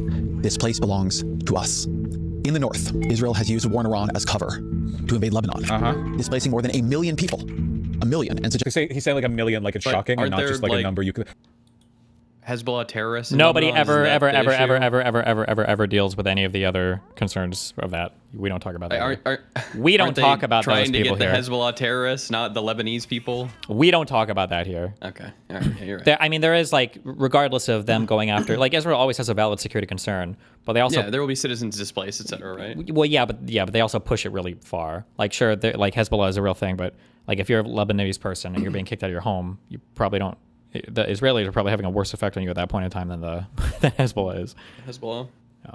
I hate inauthenticity. I really do. I understand that to an extent, if you work in politics, a degree of inauthenticity is necessary, if for no other reason than because the average voter has the, I don't know, mental faculties of a cow. So question, sometimes you why kinda wouldn't have the to, like, Lebanese government go in then and deal with Hezbollah? Hezbollah is way too powerful. There is no, I don't even know if Lebanon has like Are we a doing real, this as like a Mexico equivalent? It's like the cartels are too powerful for Mexico to deal with? yeah, but more. Hezbollah is at one point in time, Hezbollah, I believe, had more missiles. I think like their stockpiles like 5 years ago, it was supposed to be the largest missile stockpile I think on the planet, right? Somebody can tell me if I'm wrong on that, but Hezbollah is just an insanely powerful military organization, or they were, but somehow Israel got under their shit with the pager shit a while ago. But I think it was in the I always mix these. In the 80s, there were a couple like Lebanese civil wars where Israel went up and they kind of fucked shit up for a while, and they fucked Hezbollah shit up for a while. But the something happened. They got a leader. They grew. They became more sophisticated in their techniques. In 2006, when Israel tried to go in and fuck up Hezbollah again, the Israeli military got absolutely fucking like ball smacked. Dumped on? Yeah, it was not even close, which was not like conceivable to the IDF at the time because they'd been so used to beating up on like all the Second throwing stones at Intifada them, pretty Palestinian. much, Yeah, basically, yeah, it was not like huge threats to them. So, but now Hezbollah got completely wrecked. Yeah. Why? I just like I don't understand why some of these, I guess, Arab governments, and I will even go with Mexico to an extent. Why do you let like these terrorist organizations exist within your state? Well, you don't want them to. Why don't but you ask someone for help? Well, who's going to help you? So I'm sure Israel would probably want to work with Lebanon. I'm sure the United States could work with them. No. Even if Mexico tomorrow asks, like, can you come help us with our cartel problem? I think Donald Trump would be like, yeah, let's figure it out. Maybe. I don't know how involved that would look. But the issue that you run into in the Middle East is the leaders that are there are largely there from the partitioning of the Middle East after World War I. And these are all royal families that have close allegiance with and work with and cooperate with the United States of America. The leadership are all very Western aligned, obviously, because they work with us. And as a consequence of that, they're very Israel aligned. The populations, maybe not as much. It's hard to know sometimes. People will talk about like the Arab Street as like the opinion for kind of like a lot of the people in these Gulf states, in Egypt, and in the Middle East, and in Lebanon or whatever. But like, so you run into an issue where like the leadership might be supportive of Israel, but like would the citizens be supportive of Israel, like going in and working with an Arab state? Although to be fair, Lebanon is like supposed to be like a tri-equal state between three different groups of people instead of just Arab, Muslim, or whatever. But it would be a really big deal to invite Israel in to come and work with you to kick somebody out. I just, for a variety of like geopolitical reasons, I just don't know. Your sovereignty as well. Yeah, it puts you in a weird spot because all the other Arab people are looking at you weird. I don't even know if the leadership in these Arab states would think it's a good idea. Israel also is like notorious. We now know this from our own perspective over the past few months.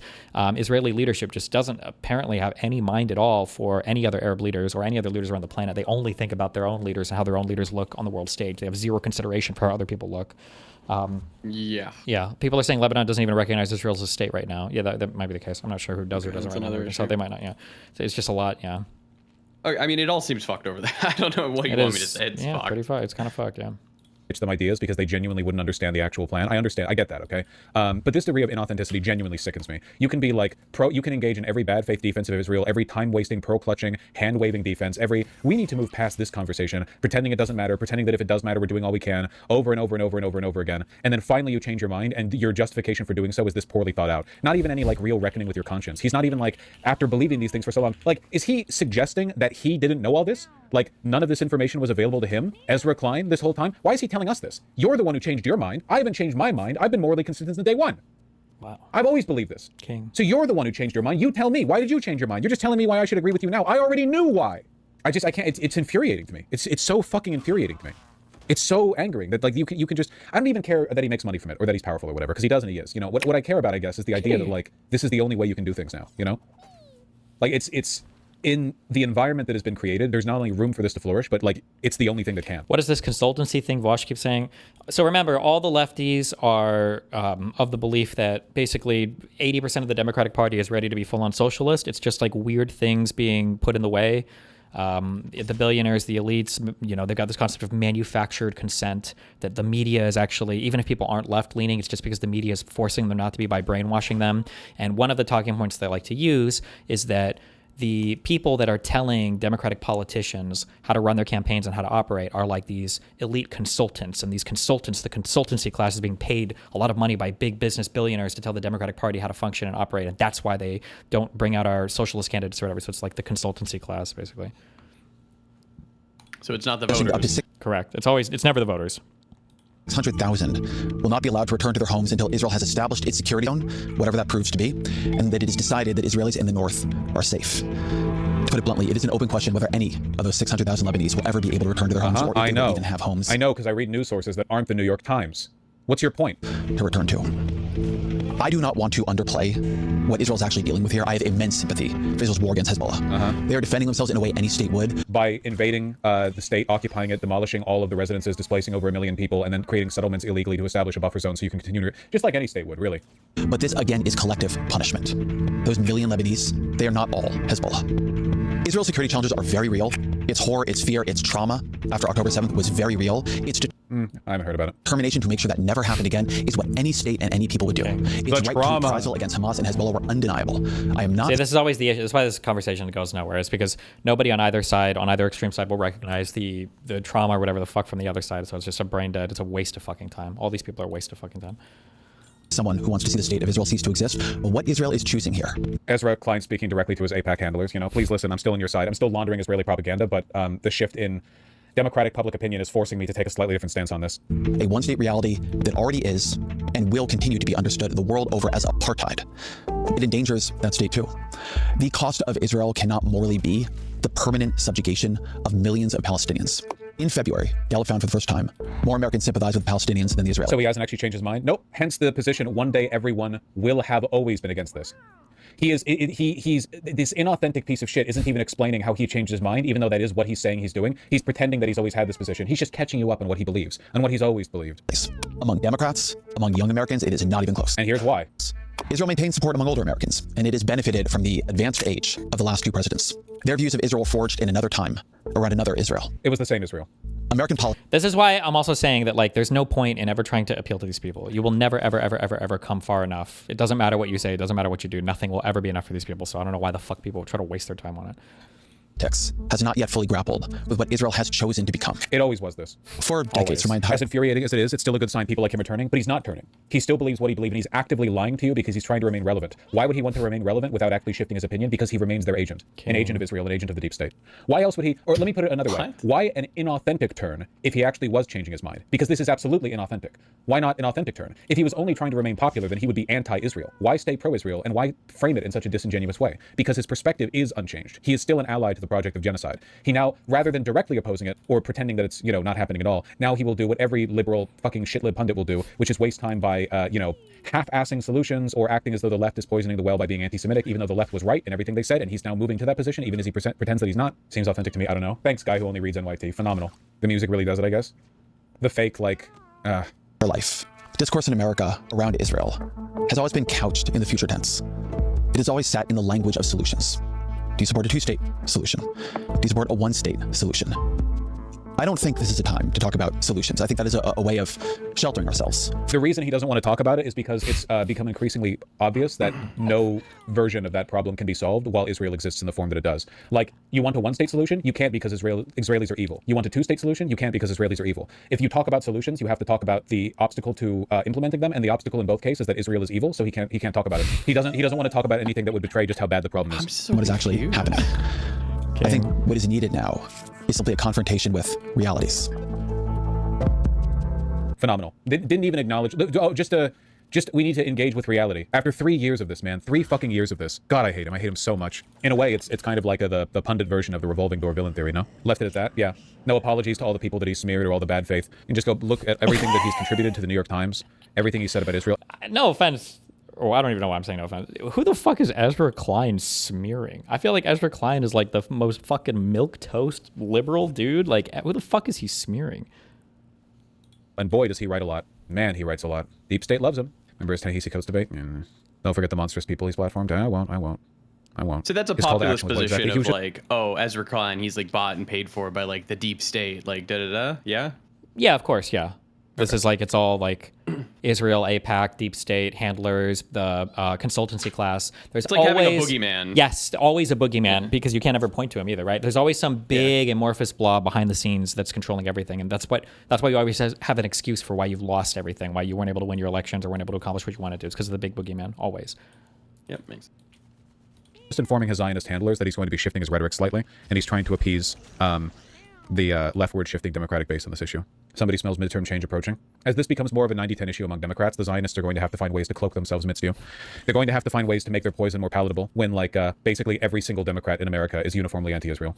They'll always have Fetterman? Well, no, Fetterman will be out soon. The Dems are going to force out the non-pro-Israel candidate in 2028, aren't they? I mean, the 3 people most likely to run that we know of right now are Slotkin, Gavin Newsom, and Kamala Harris, and all 3 of them are... Bro, it's so far into the future for presidential election. Oh my God. ...slaves to Israel. So you take your pick.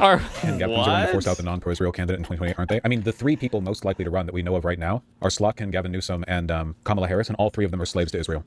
So you take your pick. Problem, Trollface?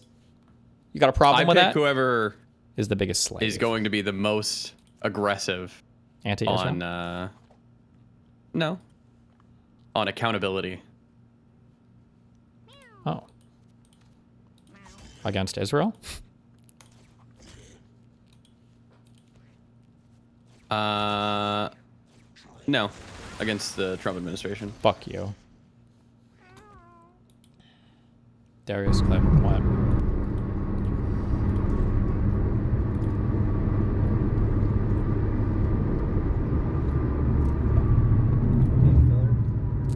Careful, they're slowing down.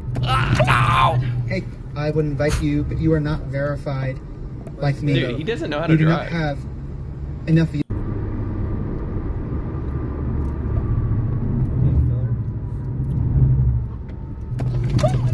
He wasn't watching the cars in front of this guy is the issue. Because those guys were going way slower than... These guys are all slowing down up here. This guy was not. And so when he they're slowing down because they're about to merge in. Yeah. I would invite you, but you are not verified like me.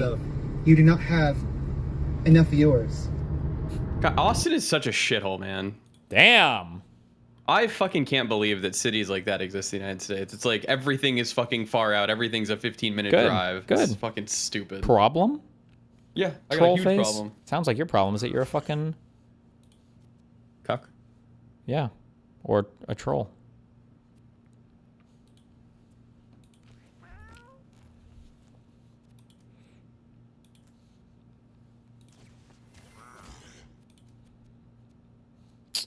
Well, what are you guys going to cover tomorrow? Are you hyped?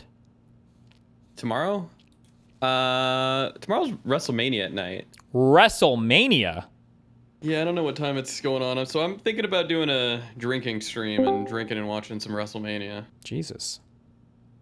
Tomorrow's usually my day off, but I don't know. I'm in the mood to drink today, but I'm going to wait till tomorrow, I think.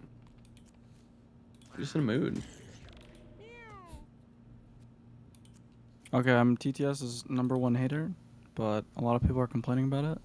Why? It was in the goals. I mean, yeah, the Jader is working on it. There's a thing that we need to get for the events thing to show it or whatever. What do you want? What do you want me to say?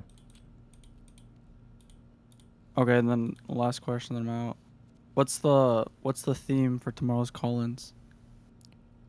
I didn't have a theme yet, but we could have a theme. Why do we? I was thinking just whatever people want to talk about. Okay. Well, then that wouldn't be a. I kind of like to do. Well, I know. I kind of like to do. So Israel-Palestine theme, that was fun, and then the next day, or like, sorry, the next week, you do like just whatever anybody wants to come in, they can ask questions. So then like this week will just be whatever you want to talk about, and then next week we can actually do like a theme. And I'll think of it and I'll let everybody know. I'll think. Okay. It can't be Israel-Palestine again. Oh my God. Yeah, that's all. Yeah, maybe one week we'll do veganism. Fuck that. Damn. He kind of got you, Moot. No. He did.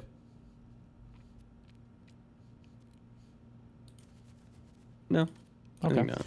Maybe not then. All right, let's get to it. Come on. What's next? My dailies. Ooh. How's the court stuff? You excited for the 21st? Jesus. Yeah, 4 days. You going in person? Yeah, of course I am. Because I actually give a fuck about my court case.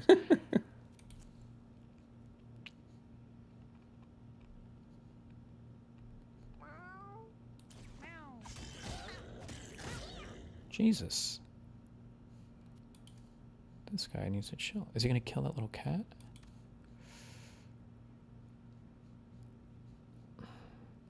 It's a 4. Oh no, he only shoots in front of him. Okay. Yeah, the season finale, guys.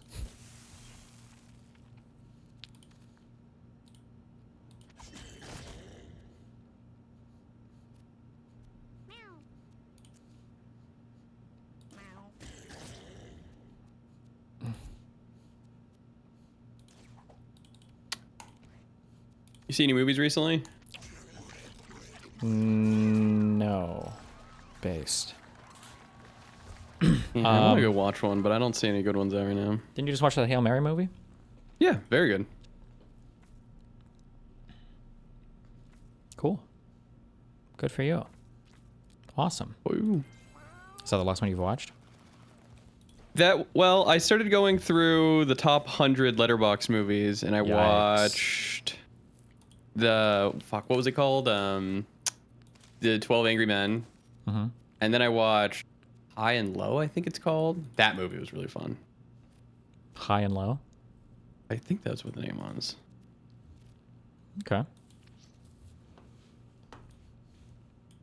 But I like going to the movies, you know? Me too, true. Absolutely true. Okay. Let's go ahead and get a perfect 50-50 on this one. Fuck! Not bad, but that's okay.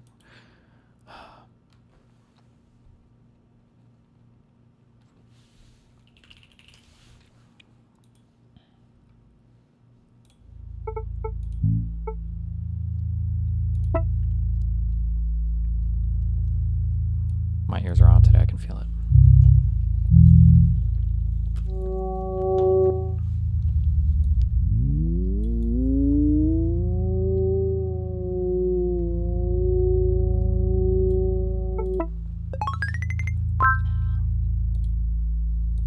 Okay.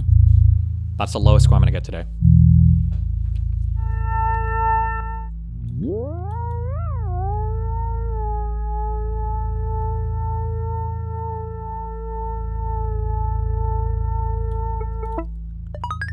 Okay.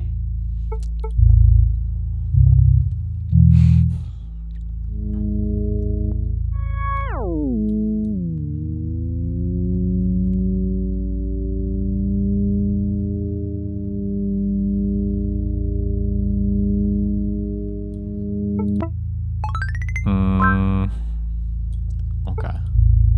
Come on. 2 good ones.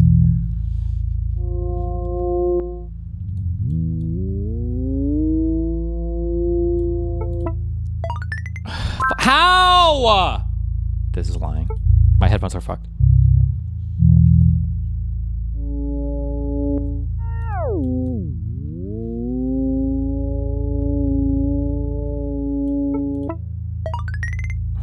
Whatever. 48?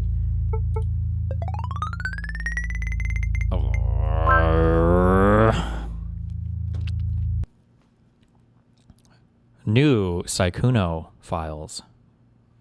Jesus. Saikuno became my friend when I was 17 and he was 28. Nothing inappropriate happened at that time, but that history shaped the trust I had in him later.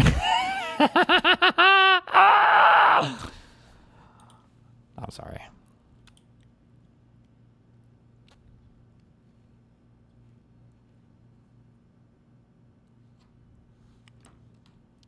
Okay. Dominant, key, root, tan, tonic, stem, hammer, general, bulb, soda, common, string, stormy, leaf, pedal, and popular. Are these, am I getting baited with music terms?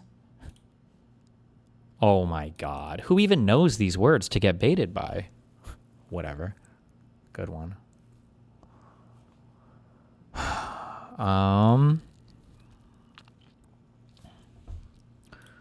Dominant, general, common, and popular. These are like parts of a fucking plant or something stupid, I think, right?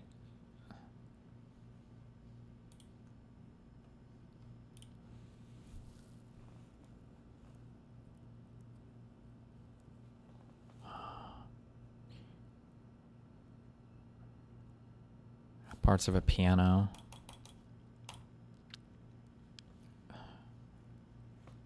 Baking soda. Something. Gin and tonic. Gin and soda. Gin and tan. And gin stormy. Boom. Second halves of drink names. Close enough. Fuck this one. Okay. Guess which country exports these products? Ooh, cars. $401 billion. This is a big boy country. Big boy country.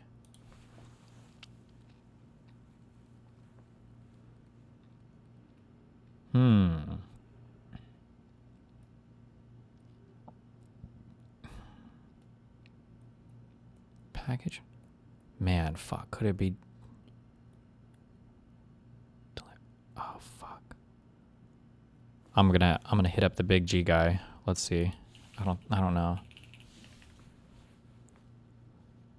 Yeah, fuck it. Where are we at? Southwest. It's got to be one of the big guys, like. Oh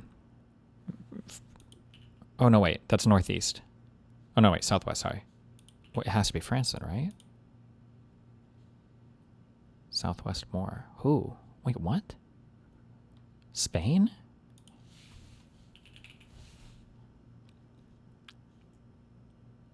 $802 kilometers. Okay.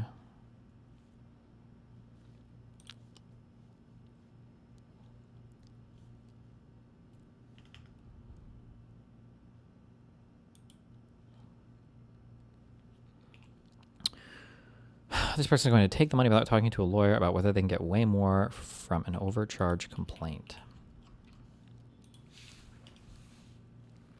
I can't believe what I just received. Hi, Adam. There will be a letter mailed out on Monday, but wanted to provide it to you via email as well because I'll be out of town for the next week. Your rent has been decreased.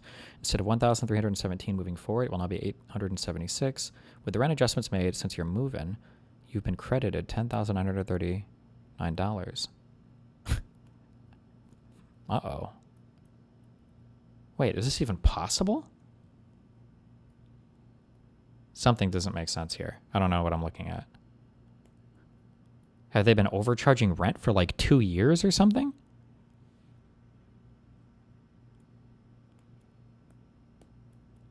It's just fake? Okay, yeah, maybe.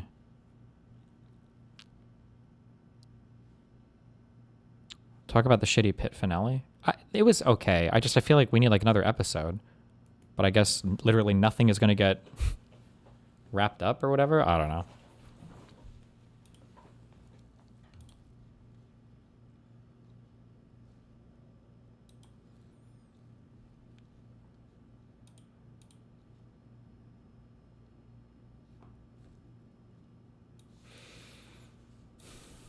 Wait, this girl is... Hold on, what is this?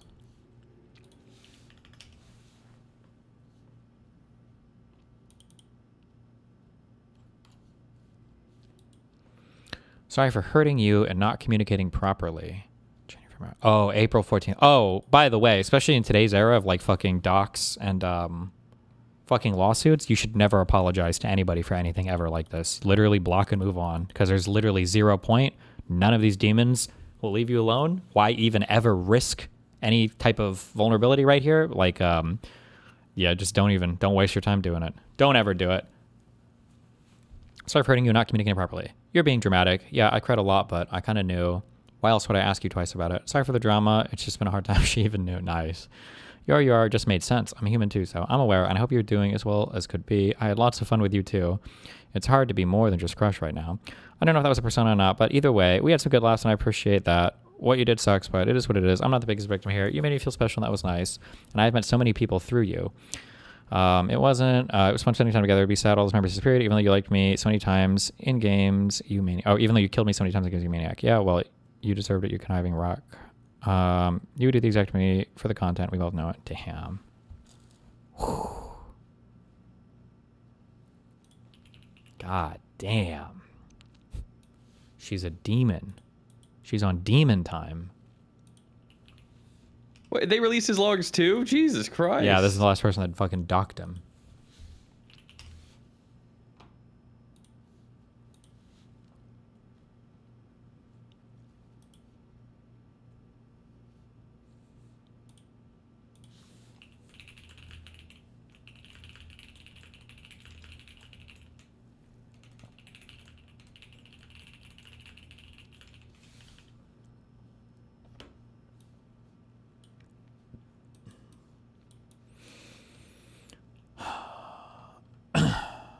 Well,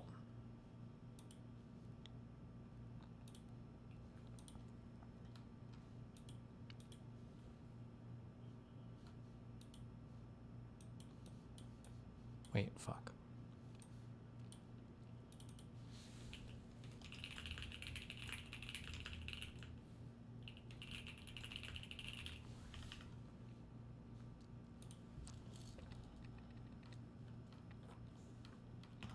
Redactyl. What the fuck even is this? Have I played this one? Oh, that one sucked. Oh, this one is... I spent like 12 hours doing this shit. Yeah. Hold on, I gotta do my RNG for the day. Shut up.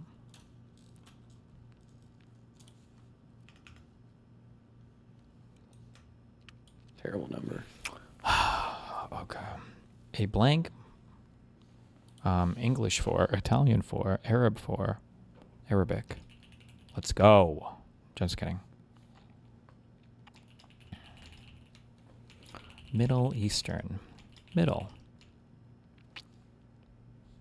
A word.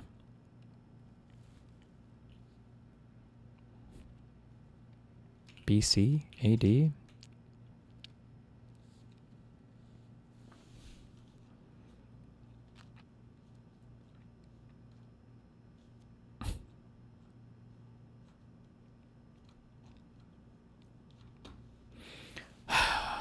Okay.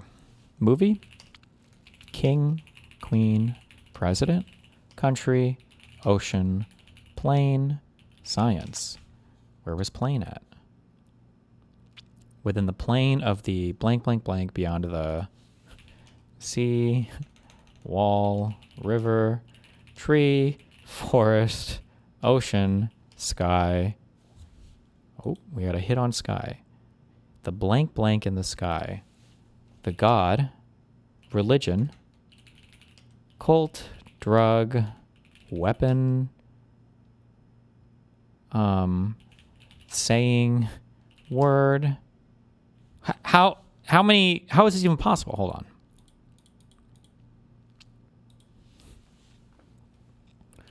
Creature, animal, flower, frog, light.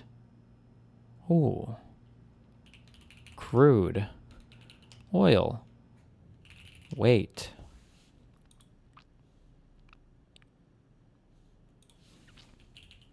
All? Not all blank like blank are blank. Not all wave, photon, science. I already guessed that one. Physics, boat, ship.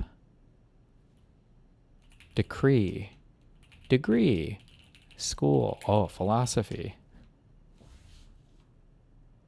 There are a people, group. Did I guess family already? Haplo.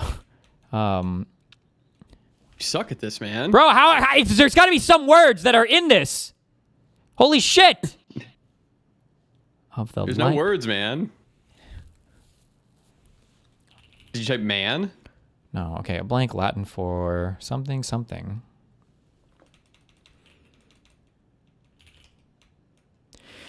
God bless you. Discovered. Oh, hold on. Discovered that the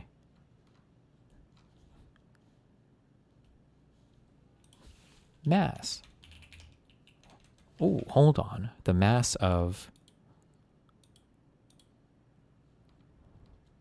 the IRG still controls the strait and is making people pay a toll. based. That's awesome, man. Did I already guess particle?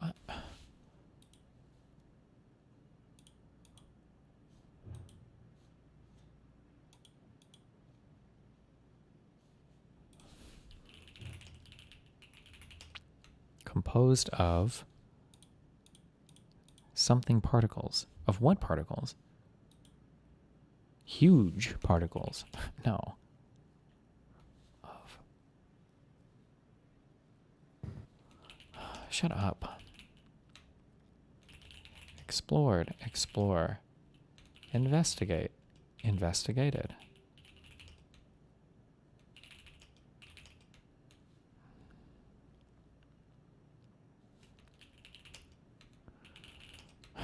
Dude, I have no idea. Get me the fuck out of here. Holy shit. There are a number of different, hold on. There are a fuck. Well, we got 4 hits on number. Different. Okay. Types. Kind. Oh, okay, hold on. We got some big hits. On the type of light, blank, they emit and radiate. Hold on.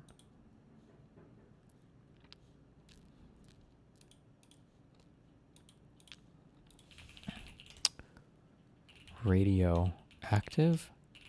Radio. Oh, we got radio.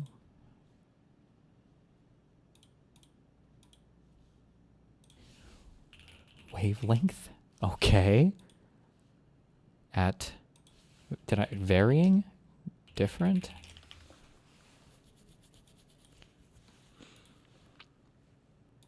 Varying in size. Okay.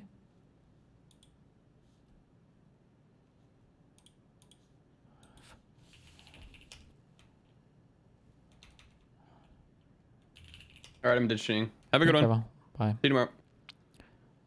I love you. I love you too. Most electrons? Most chemicals? Most molecules? Okay. Or molecular biology? Molecular weight? Did I guess weight? Molecular compound? Molecular... How many other molecular things are there? A blank, Latin for... is a... blank of... Which blank? Oh my god. Stable... Unstable.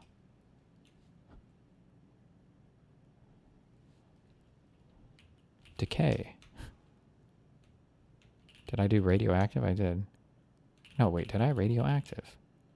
Nuclear. Reaction?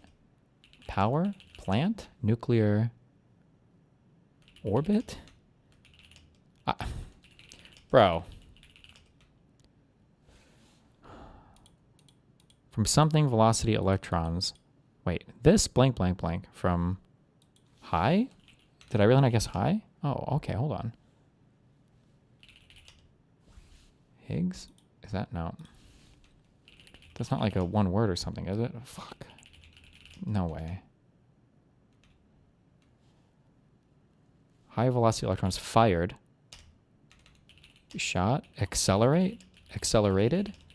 Particle. Accelerator. A blank blank blank is a high mass something dark. Oh! Energy. Oh, star. Oh! Okay, hold on. We're in outer space. Okay, hold on. Quasar. No, okay, hold on. We know we're in space. Okay, something about stars. Are blank.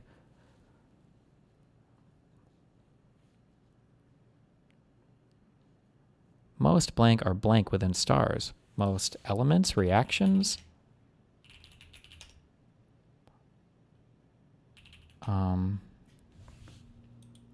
Would it look for like in some heavy elements? Heavy?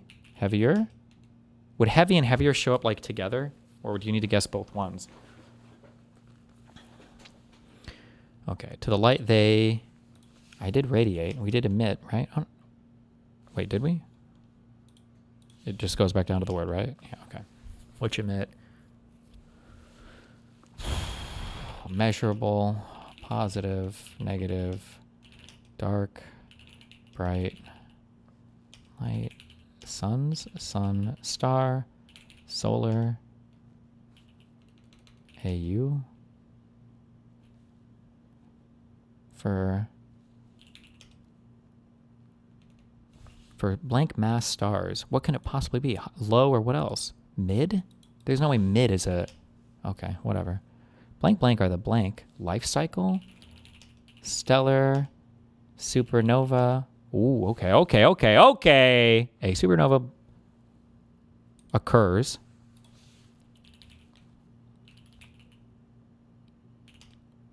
when a high mass star...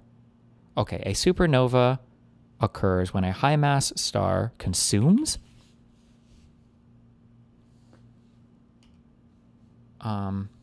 exhausts the blank supply of I don't remember. Isn't it like hydrogen when it runs out of... A supernova occurs when a high mass star blank the weight own gravity. I already did collapse, right? A supernova occurs... What the fuck is this? Supernova explosion? A supernova occurs when a high mass star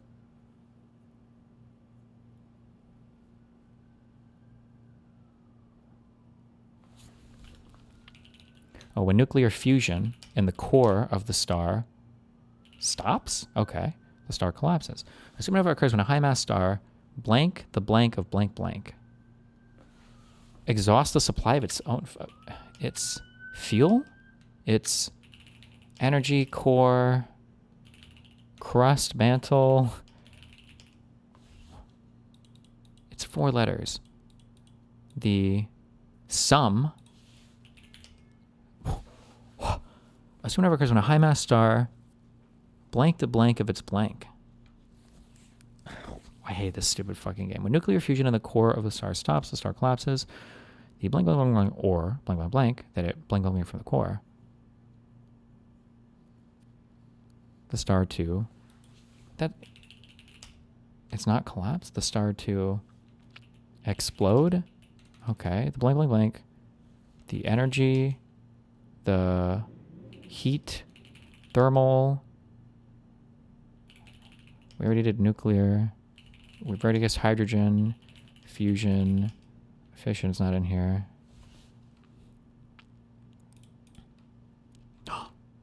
Types. Wait, did I guess stars?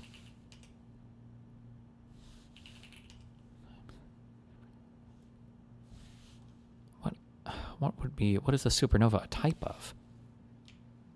Stellar, astrological? No, astrology is not no. Cosmic? Oh. Or molecular hydrogen and alpha, beta, gamma, cosmic rays? Cosmic... dude.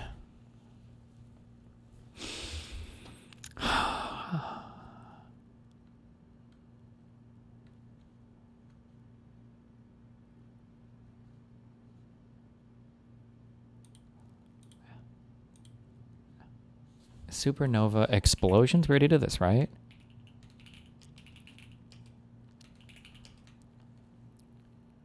Dark matter? Energy?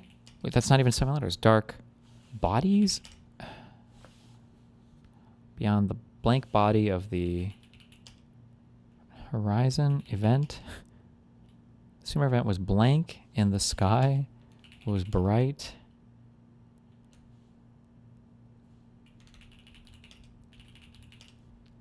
Of a low mass stars, iron, like Earth's sun.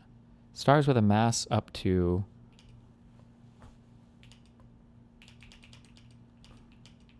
8 to 10 solar masses. Okay, stars with a mass of up to 8 to 10 solar masses blank, merge, combine, collide into blank blank and blank blank during blank in. Did I already guess early?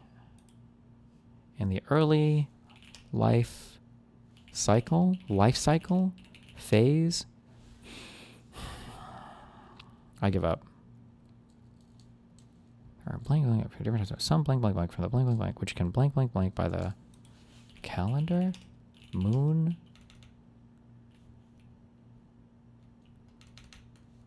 Rhythm. Did I already do orbit?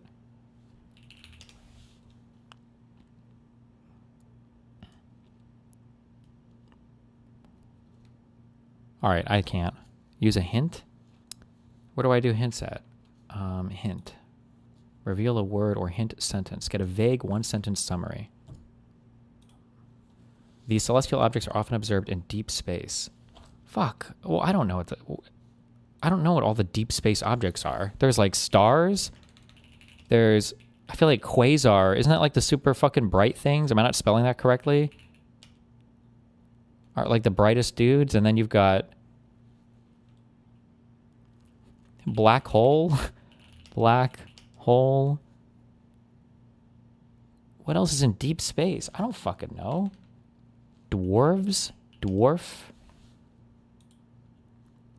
A type of, what, you've got red, blue. Are there black dwarves? I don't know. They're still stars. They would have to emit light, right?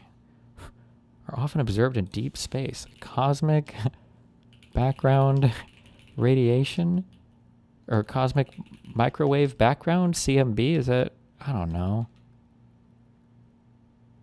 I don't know what the fuck else is out there in space. Planets, stars, planets. I don't even know what a quasar is. Just a bright ass fucking thing. Black holes, supernovas, to the exoplanets. Let's go ahead and throw that in there. Fuck. Pluto. Venus. Atmosphere. Oh, hold on. Stars with a mass of up to 8 will enter it. Shift? No. Transform, morph something into red. Dwarves into red. What is it called when it gets really big? Red giant. Oh, red giants. And expand. Okay, hold on. We got some giants. Our giant molecular structures. Not all result of supernova explosion.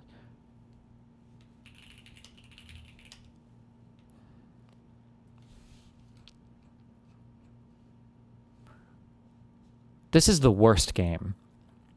Earth's blank has a density of Earth's what? Earth's sun? Earth's star? Earth's moon? Earth's core? I already guessed core. Earth's, how many letters is this? 3 letters. Earth's blank has a density of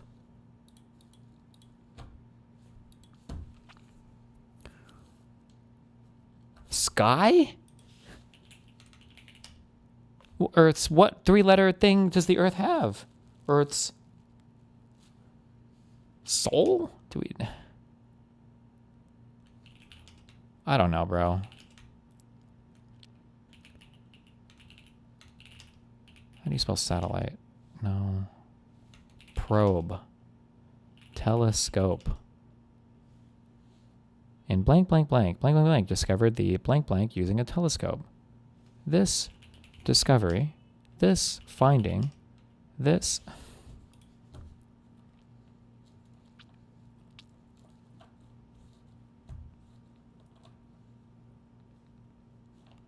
Wait a second. Shift? Do we have shift anywhere? No.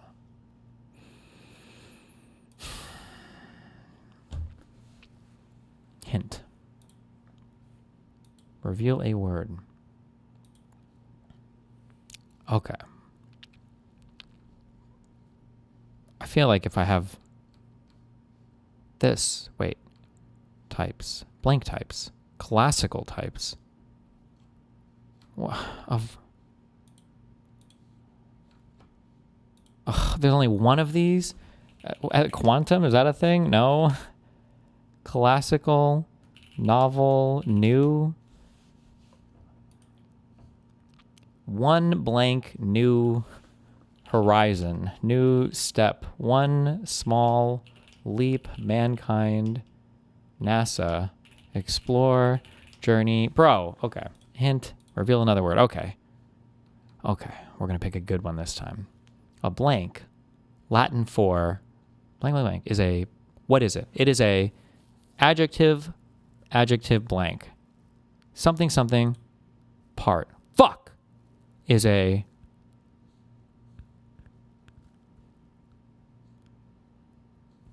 Did I guess... Oh, wait. Milky? Beyond the Milky Way.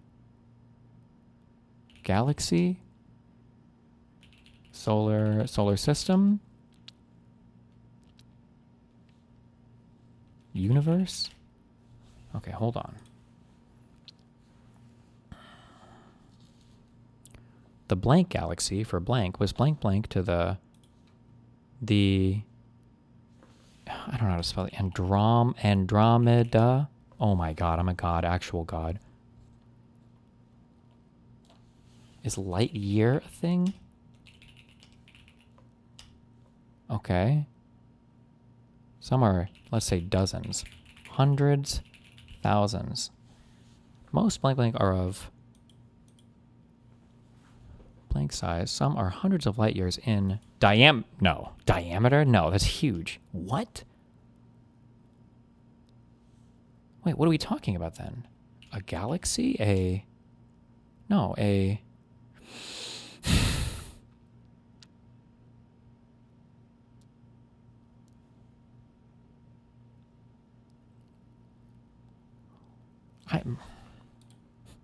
okay. It's Latin for, give me the Latin word, and then we'll get it all from here. Fuck. Latin for cloud. I don't know. Get me the fuck out of here, bro. A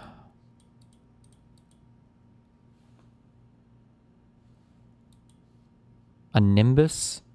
Is that... I don't know what the fuck a nimbus is. A blank Latin for... Oh, a nebula? What is that like? Isn't that like the space dust of like a dead star or something? I have no fucking idea. Jesus Christ.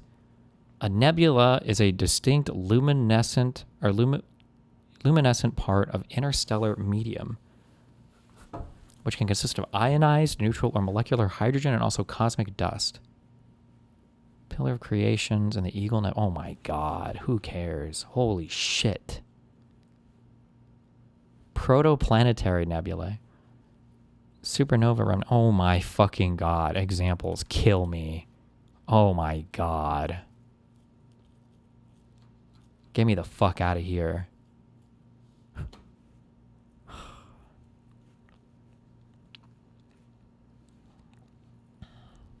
React to this one last LSF clip. Shorter, I think long can look nice. I prefer shorter. I think long can look nice too. Shorter hair is nicer for hugs and stuff. This is grooming. This is fucking insane. Oh my god.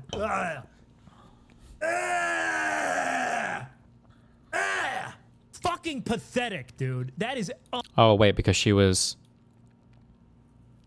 17 at the time.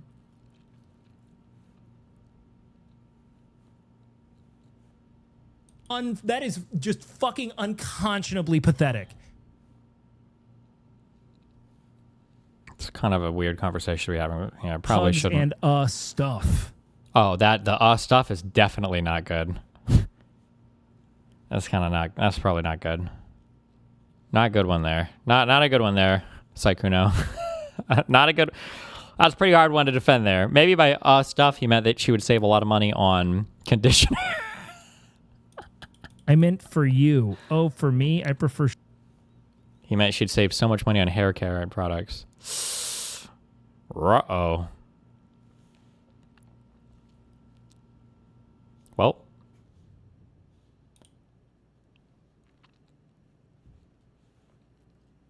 Good luck. I love you guys. Repping a cappuccino. I'll definitely be here at 1 p.m. sharp tomorrow. Don't die.